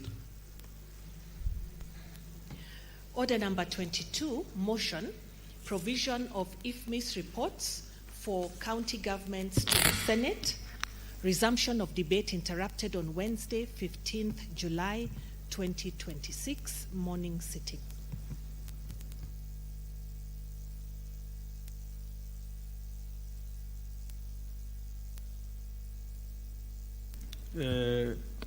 Honorable Senators, again, there is no interest on this business. Therefore, the mover to reply again has been defunct. Next order. Order number 23, motion, consideration of a report of the Standing Committee on Health on a petition to the Senate by Mr. Patrick Musilu and others concerning the protection and propagation of the commercialization of the new generation Mudhea antivenom in Kenya. Committee Chair Health, are you ready?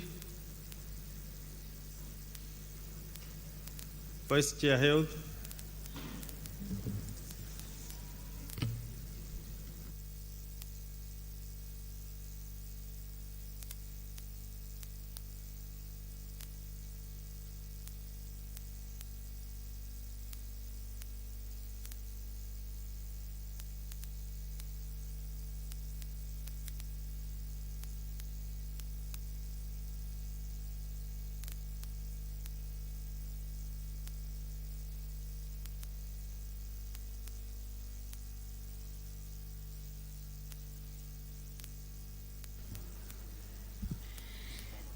Thank you, Mr. Speaker.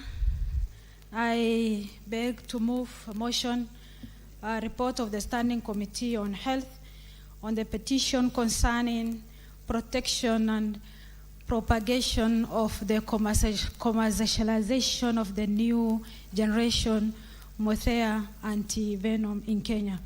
Mr. Speaker, committee considered the petition concerning the protection and the propagation of the commercialization of the new generations antivenom in Kenya. The petition was presented by the Patrick Musilu and others, the resident of Munyulu in Machakos County, and was reported to the Senate Thursday, 29 May 2025, and was referred to the committee for consideration. Mr. Speaker, the snake venom remain a serious and often negligent public health demand in Kenya, hardly on poor and rural community in the arid and semi-arid counties. Mr. Speaker, in discharge of this mandate, the committee met with the petitioner, Mr. Patrick Musilu, receive his written submissions. The committee further also received a written submission from the Ministry of Health, Ministry of Tourism and Wildlife, and Kenya Institute of Primates Research, and Kenya Industrial Property Institute, and Anti-Ethic and Anti-Corruption, and the Commission on Administrative Justice, and the final, we got a submission from the Wildlife Research and Training Institute. Mr. Speaker, the petitioners they have submitted, the petitioners are Patrick Musilu, Mr. Tom Babu, and Alfred Basco, describing themselves as a citizen innovator who have spent 5 years working on this new antivenom. Mr. Speaker, this is traditionally called Mudhea. The product is a super valent, affordable and easy to administer, and is backed by the over 100 years of the community, used with no recording death in the county of Machakos and Kwale County. Mr. Speaker, the petitioner traced the grievance to dispute with Kenya Medical Research Institute, KEMRI, official, who in the late 2022 allegedly demanded the 100K for sample analysis while declining to assign non-disclosure or material transfer agreement. They further allegedly unlawful denial of the services, sabotage of their industrial property, and opaque collaborations between the KEMRI and Watamu-based snake farmer linked to the African snake analysis. The petitioners sought the Senate intervention to protect their rights to research, innovate, and commercialize the antivenom and to investigate alleged criminal conducted by the KEMRI and the KIPRE and narcotic.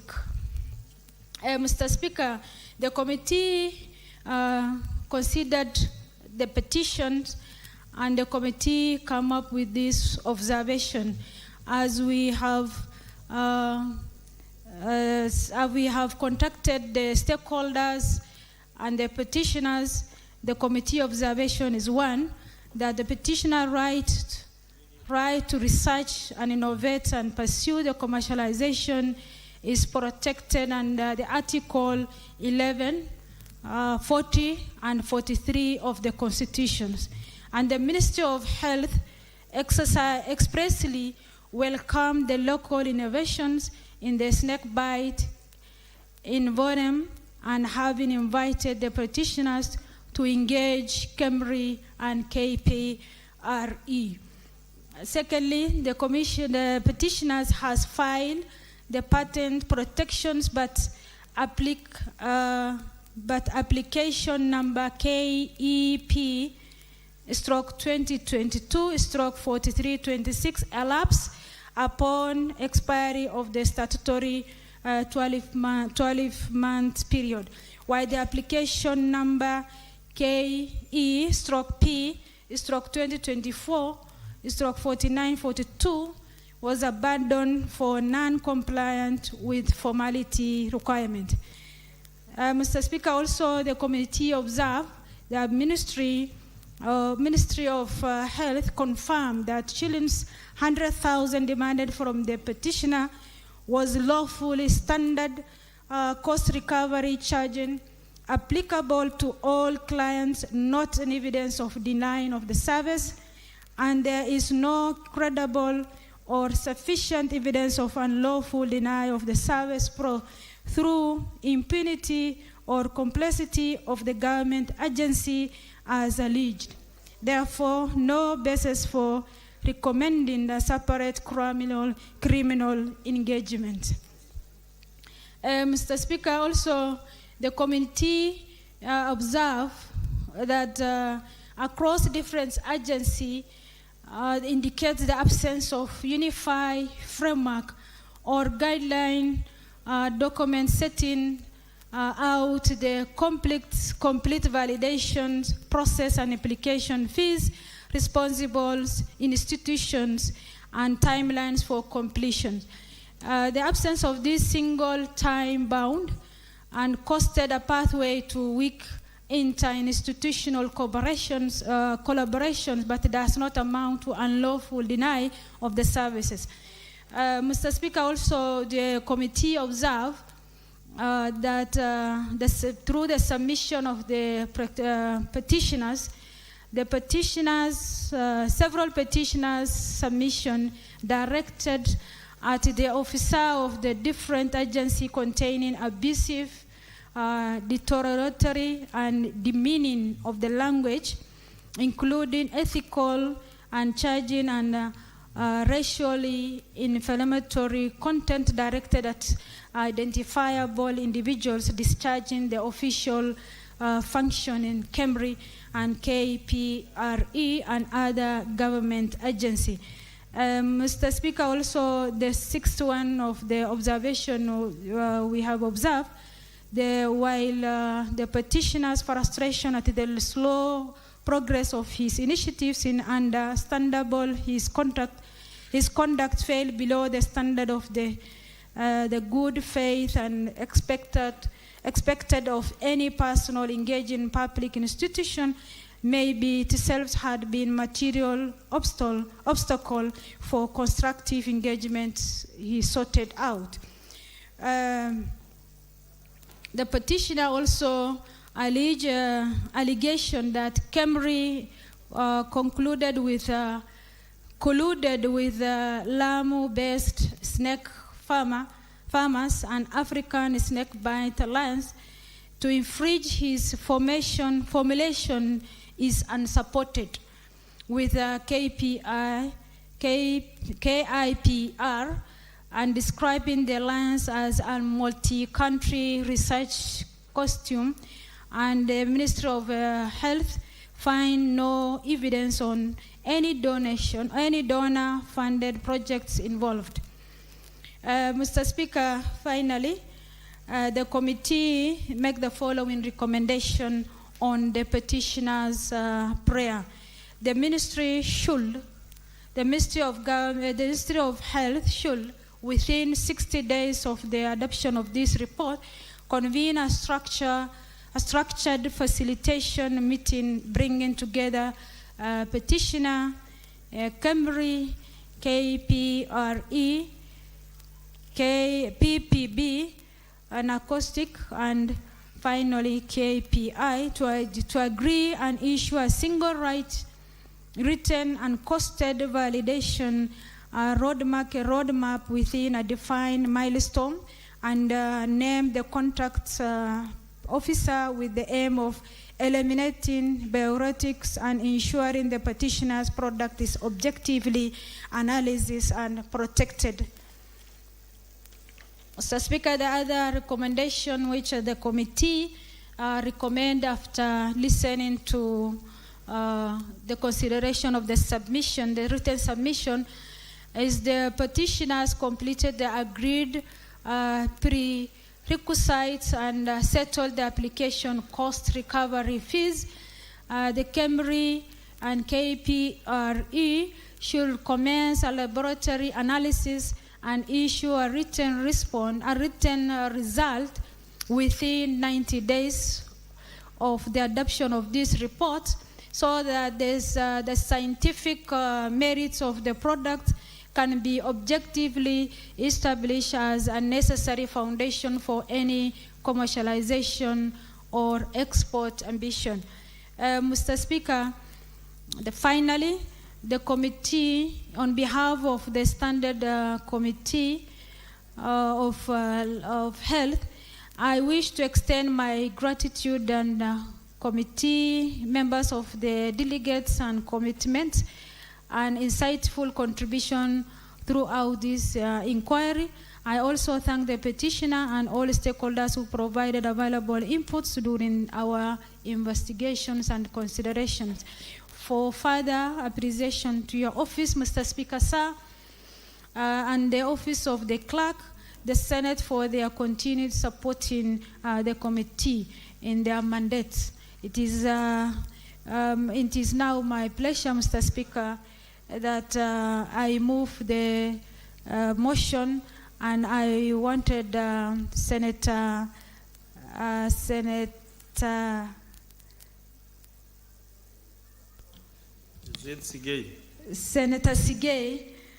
to second. Thank you. Senator Sigay.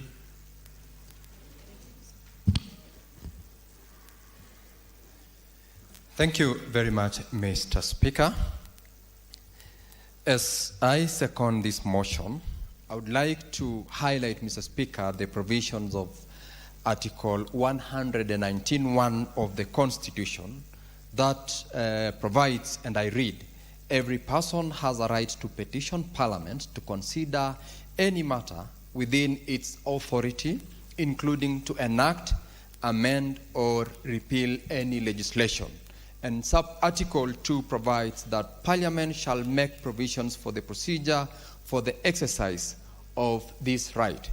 Mr. Speaker, I read that constitutional provision to affirm the constitutional right of the petitioners, and that right which is protected by the Constitution for them to come before this House whenever they have an issue that they feel can seek and obtain redress from this House. Mr. Speaker, it is on that basis that these three gentlemen, Patrick Musilu, Tom Babu, and Alfred Dosso, approached this House in form of a petition, which of course has been moved by the Deputy, or rather Vice Chair of the Committee of Health of this House, that was committed to deal with the petition as was presented by these three gentlemen. All have described themselves as citizens and residents of Wamunyu in Machakos County.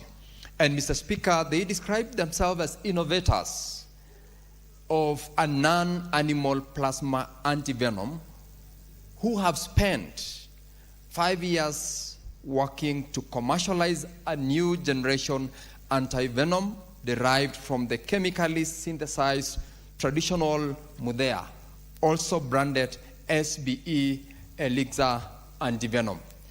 And so, Mr. Speaker, when these three gentlemen filed the petition before the Senate, their case is clear. They are saying that we are Kenyans, we have a right to petition the House, and the basis of their petition, Mr. Speaker, is that they have over time attempted to commercialize, to register, to trademark, and to protect their right in this antivenom, which they have named Mudea. And their issue, Mr. Speaker, arose from what they described as a non-unified procedure for recognition of their inventions and innovations, and also what they termed, which of course the committee indeed confirmed, that that is a lawful charge which is provided for in law of Kenya shillings 100,000 as a fee that is payable by such kind of innovators for purposes of the process that they wanted to do, or rather to have KEMRI and other relevant government chemical agencies to deal with, giving them their innovation rights as well as the entitlement to commercialize this particular innovation. And Mr. Speaker, maybe for purposes of the general public and appreciation of this particular petition, Ukambani, which is actually the region they say they come from, is a semi-arid area. And there are quite a number of dry area wild animals, but in this case, we are talking about snakes, and they said that the kind of antivenom that they had discovered would be commercialized if they were allowed to trademark, to brand, and to be given a unified recognition for that purpose. And so, in terms of the need for this particular antivenom, Mr. Speaker, it is already known and it's in the public domain that the severe bites or stings by snakes can cause tissue damage, even sometimes death. And especially where you are unable to access immediate medication or even antivenom treatment within a certain timeline. And therefore, Patrick and his team, Mr. Speaker, had the right to seek to commercialize, to seek to register and trademark this particular innovation, according to them. But their problem arose when they got challenges with regards to the amount that was required for purposes of registration, as well as the process that this kind of innovation was required to be subjected to, either in form of testing, in form of confirmation of their viability, as well as trademarking to it, because before it goes to the market, it must be registered, must be protected, and must be recognized, both within the relevant provisions of the law. And so they claimed that they had not been supported and that they needed the intervention of this House. Mr. Speaker, I'm happy because I've thoroughly gone through this report. The committee did indeed attempt to make sure that it invite several other government agencies relevant to this particular issue, Mr. Speaker, so that they receive submissions on the subject matter. Those which were invited include submissions of reports by the Ministry of Health, Ministry of Tourism and Wildlife, that is the Kenya Wildlife Services, and also submissions by the Kenya Institute of Primate Research, that is KIPRE. Mr. Speaker, that in itself, when you read the kind of submissions these institutions provide, it gave the committee the comfort in terms of what it deemed in its finding to have been the recommendation appropriate for this kind of a petition. Because the committee acknowledged, Mr. Speaker, that these three petitioners' rights are protected under Articles 11, 40, and 43 of the Constitution. It found out that that particular constitutional protection was not in any way infringed by the process, the directives, and also the modules that the petitioners were required to be subjected through, including the payment of that amount of Kenya shillings 100,000 for purposes of processing their request.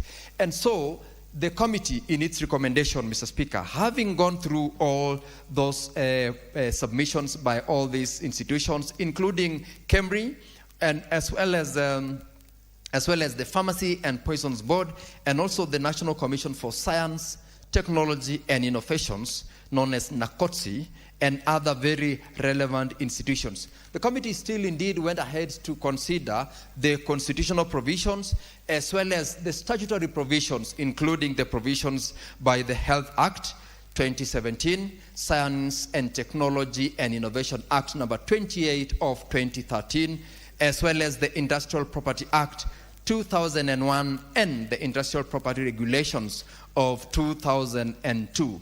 This, Mr. Speaker, was to inform the committee on the findings that they were to make as to whether or not the rights of the petitioners have been infringed by the relevant government agencies and what remedy was available. And the finding, Mr. Speaker, and the recommendation of the committee was involving these relevant institutions as well as their submissions.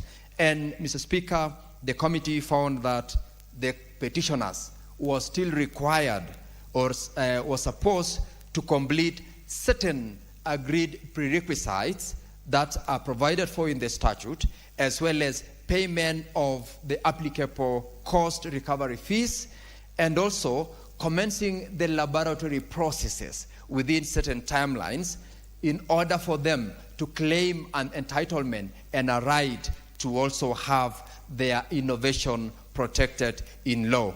And therefore, they sought to explain and justify that for them to obtain what they termed as scientific merit, that process, that prerequisite procedure must be followed by the petitioners, and they gave the Ministry of Health a period of 60 days within which to adopt these recommendations from the report so that the petitioners are given their right in law and they are protected. And so, Mr. Speaker, I want to appreciate the work of the committee and the recommendation they have made, including the recommendation to accommodate the petitioners' guests to make sure that their innovation is protected in law.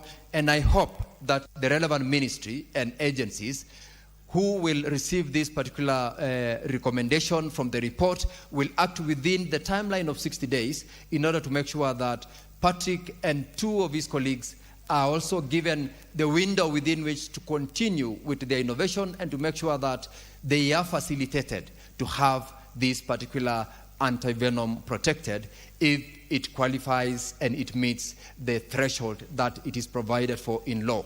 I want to laud the chairperson of the committee as well as the vice chair who has moved this particular motion and appreciate the work that has gone into this report as I second. Mr. Speaker, I thank you.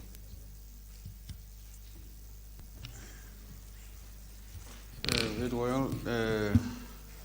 Honorable Senators, I propose the question that the Senate endorse the report of the Standing Committee on Health on a petition to the Senate by Mr. Patrick Musiru and others concerning the protection and propagation of the commercialization of the new generation Modea antivenom in Kenya, laid on the table of the Senate on Wednesday, 17th June 2026.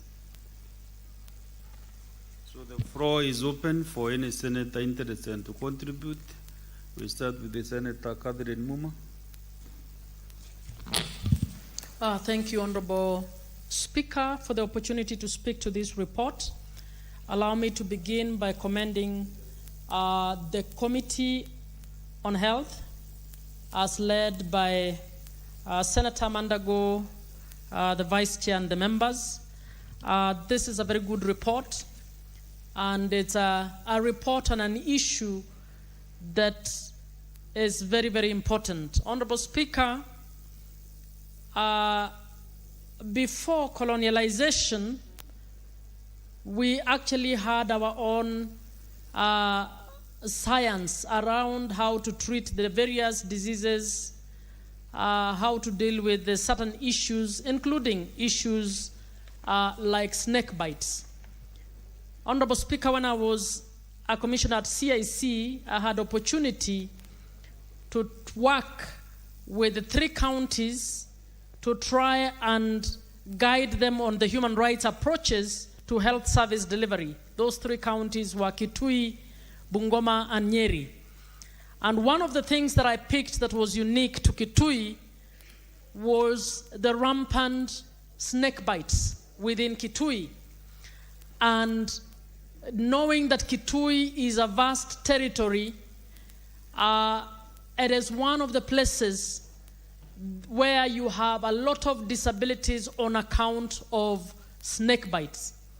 Honorable Speaker, people of Kitui have then tended, and I guess out of years of learning, have tended to know which herbal interventions are able to help with snake bites. This report, in my view, is a positive issue. It calls on some controversy between the petitioner and our research institutions and the ministry, and I find that the committee has very competently and objectively looked at this issue and made good recommendations that are actually calling on the ministry, the institutions concerned, to seriously consider and look at the Mudea innovation, quote unquote, that the petitioners have, and to see how this could be developed into an antivenom. Honorable Speaker, I like the recommendations that they've given. Basically, they are recommendations that are reconciliatory, that are calling, first, they have clearly found out that no rights of the petitioner have been breached in terms of patent rights, but they are also making a recommendation that recognizes that there is opportunity for the country to invest in this finding in order for them to develop an antivenom.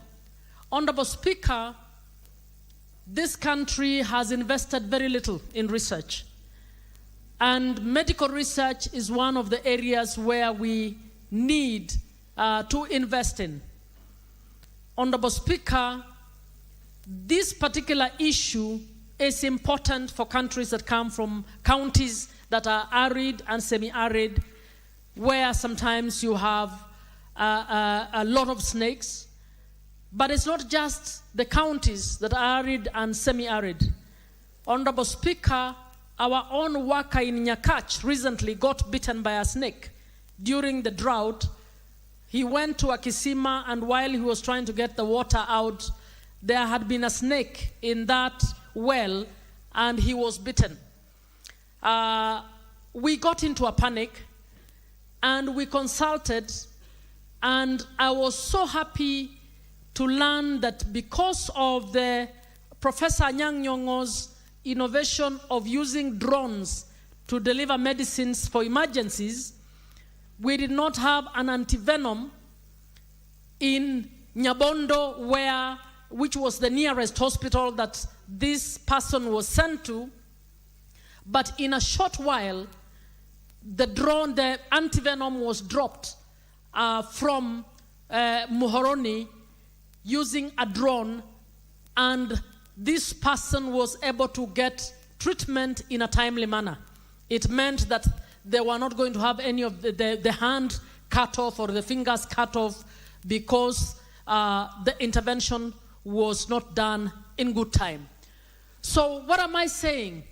That snake bites are a common phenomenon, an issue we need to deal with, and one of the issues that we need to invest in, and national government needs to invest in the research, so that in a short while we should be able to say from our own local and traditional knowledge and science, we are able to come up with solutions that are much cheaper, solutions that are known, and solutions that can help our people.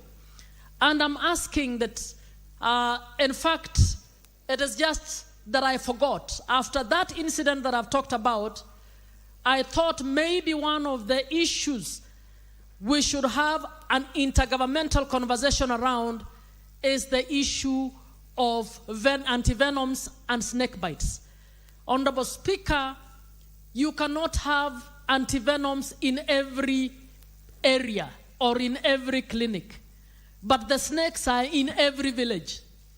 So we need to find a way of ensuring that we are able to intervene where people are bitten by snakes in a timely manner without the exercise being extremely expensive. Antivenoms have to be stored under particular temperatures, but you cannot have the necessary tools in every village. So I would want to ask that even as you're speaking, we need to find out how can we centralize, have a national and county government conversation around the issue of developing effective antivenoms, but also let us have a few key points within the regions with adequate storage facilities that are able to keep the antivenom in a potent manner, so that whenever there is need to intervene, that they can actually be delivered to the places they need to be delivered to. And I would ask Governor Malombe of Kitui that maybe they can borrow from Senator Anyang' Nyong'o, Governor Anyang' Nyong'o of Kisumu, and also adopt the drone mechanism, knowing very well that Kitui County is number one when it comes to problems with snake bites. So it would be good for them to then have a center that would have potent antivenoms, and one that would then enable them to be able to deliver that antivenom in good time to the vast areas within Kitui, so that the people of Kitui can start getting treatment in good time and to avoid disabilities that come across because of delays in moving somebody who has been bitten to a facility that has the necessary equipment to actually treat the snake bites.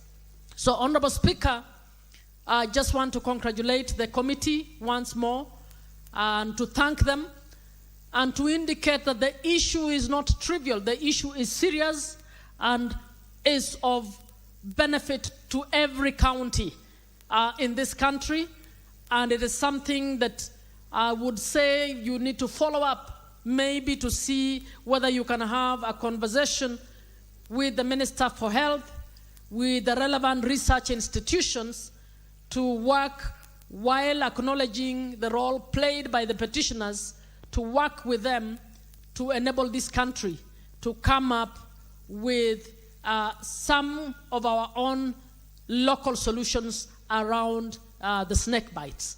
I support, Mr. Speaker. Senator Mutinda.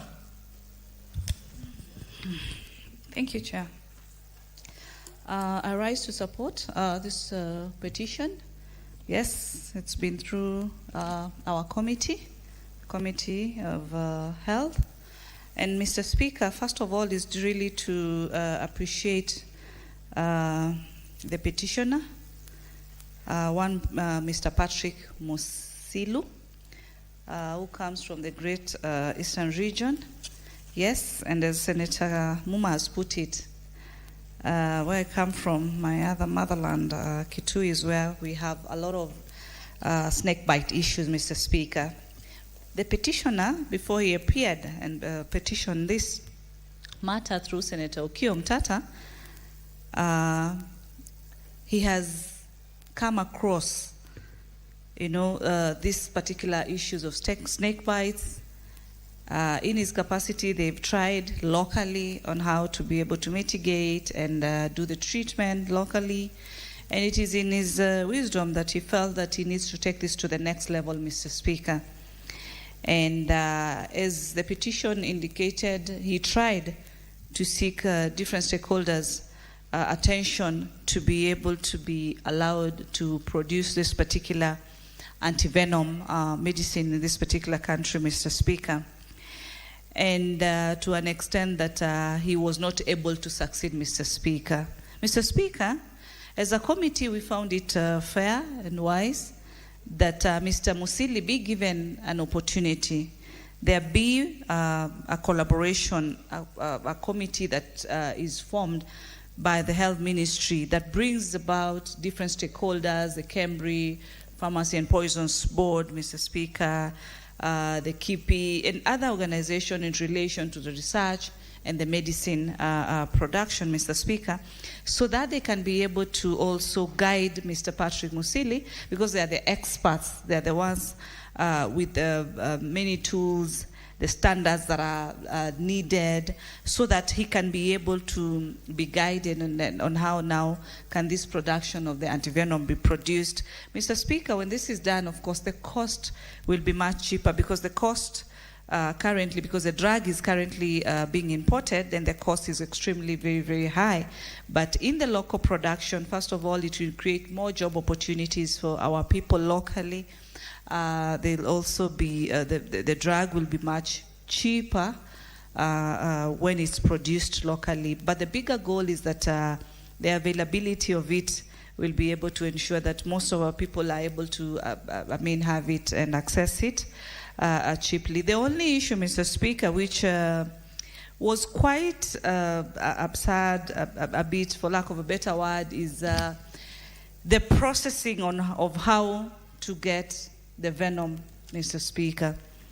It was a bit, uncomfortable in the explanation. I would not lie, because when someone says that he has to rear snakes so as to, extract the venom itself from those snakes, Mr. Speaker, it's not really an easy discussion, because I'm one person who's very, very scared of snakes.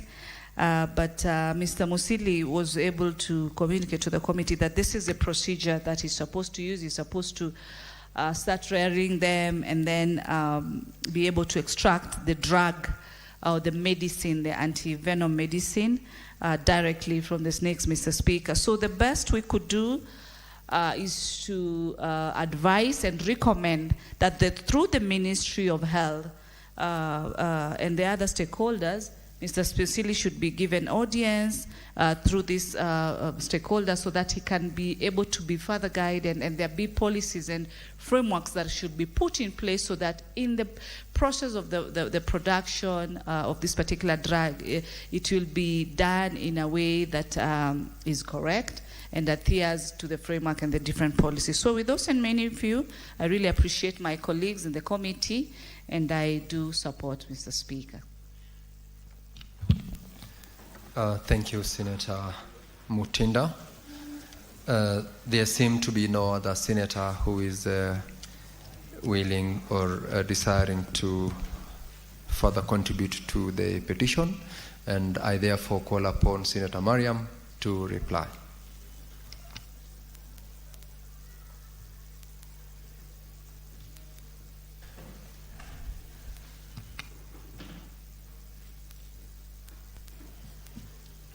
Thank you, Mr. Speaker. Mr. Speaker, first of all, I appreciate the members who have contributed on this motion. Mr. Speaker, first we have to give an opportunities to our traditional medicines. This is one of them. Because antivenom is now, we are importing from South Africa, and it is expensive. But if we get this locally, and we have to, it will reduce the issue of the pricing, and also it might even end up that we export to other country. Mr. Speaker, this snake bite is most of them is in arid and semi-arid counties. I'm also in a committee of land and environment and natural resources. Mr. Speaker, there is one of the booklets which show the composition of these snake bites, wildlife, people who are victims of the wildlife issues of the snake bites, crocodiles, and many others. Mr. Speaker, and there is no forthcoming of these compositions. To reduce this issue, let's give to our local inventors, so that at least they can access the facilities of the research. Because when we realize the submission from the Ministry of Health that they are accommodative, but there is a means of communication. There is a lack of communication between the petitioner and the KEMRI. Because when they are requesting the 100,000, and the petitioners think that this is a corruption and they wanted to misuse, but later on, we found out that this is the amount is the standard figure which is supposed to be used for the laboratory analysis. So that means that the communication in most of the government institutions is not well being done. So we now engage so that these government office must communicate to the citizens properly. Mr. Speaker, other stakeholders, all of them, they have welcomed properly. And we want our recommendations to be done immediately after these 60 days which we have given out, so that we can give an opportunities for our citizens. Mr. Speaker, with those remarks, pursuant to standing Order 66.3, the request that you defer the putting questions to the later day. Thank you, Mr. Speaker. Thank you, Senator Mariam. Putting of the question is hereby deferred to the next sitting of the House. Now, Honorable Senators, we now, that was order number 23. I will defer order number 24, order number 25, as well as order number 26, notwithstanding the presence of Senator Karen Nyamu, who is supposed to move. She's still undertaking additional consultations, so that order is deferred. Order 27 as well is deferred, 28, 29, and 30 for absence of the movers of those particular motions. So, Honorable Senators, we may now rise.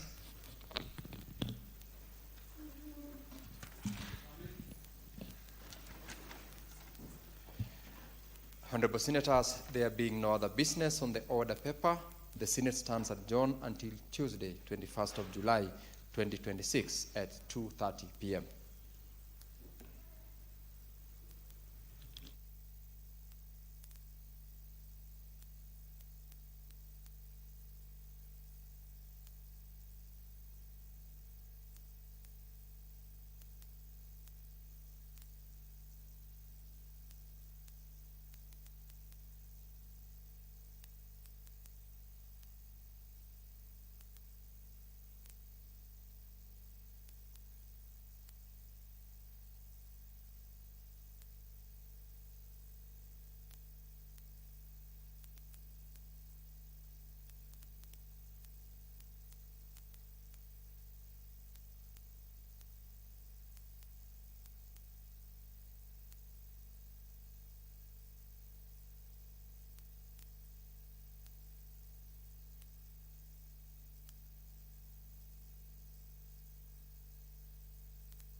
Pedro Porro again, who'd done the good policing job a few moments ago. Olmo, Porro, in for Spain! 2-0! Pedro Porro's done it again! Nobody checks him, nobody gets physical with him. It's so easy. Take nothing away from the Spanish right back. It's a brilliant 1-2. What a layoff from Dani Olmo. The French have been very reactive in the defending. I am Chef Ombachi. Today I'm cooking ugali na Ajab Premium Maize Meal. Boil water, done. Add Ajab Premium Maize Meal. Done. Grab your mwiko and stir the mixture. Done. Enjoy the amazing aroma. Enjoy incredibly soft ugali. Done. Ingia ligi ya kipekee na Ajab Premium Maize Meal.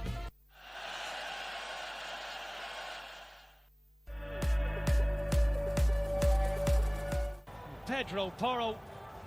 How well does the right back do? Pedro Porro again, who'd done the good policing job a few moments ago. Olmo, Porro, in for Spain! 2-0! Pedro Porro's done it again! Nobody checks him, nobody gets physical with him. It's so easy. Take nothing away from the Spanish right back. It's a brilliant 1-2. What a layoff from Dani Olmo. The French have been very reactive in the defending.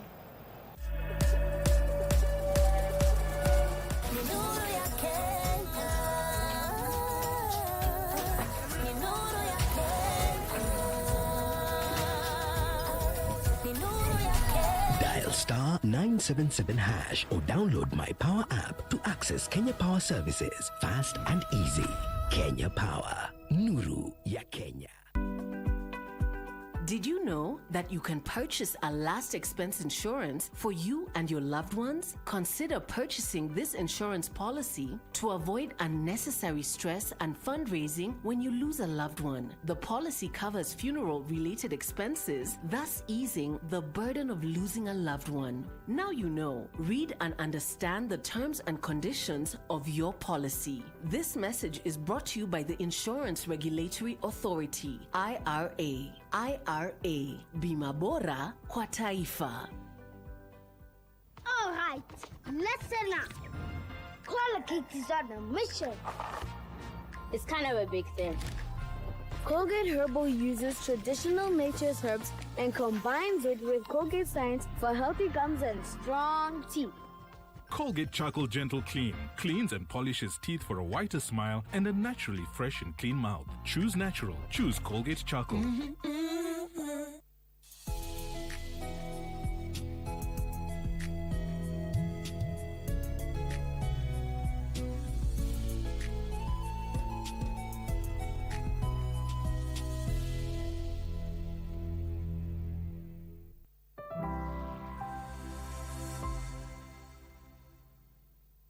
Pull up the vibe, getting fun. Feeling my flow. A girl from good is the kind, ready to go on, yeah. Hello, hello, nimekuja na tangazo. Hapo tu. Bra, staki kusikia. Hii ni moto. This is how we do it. Yeah.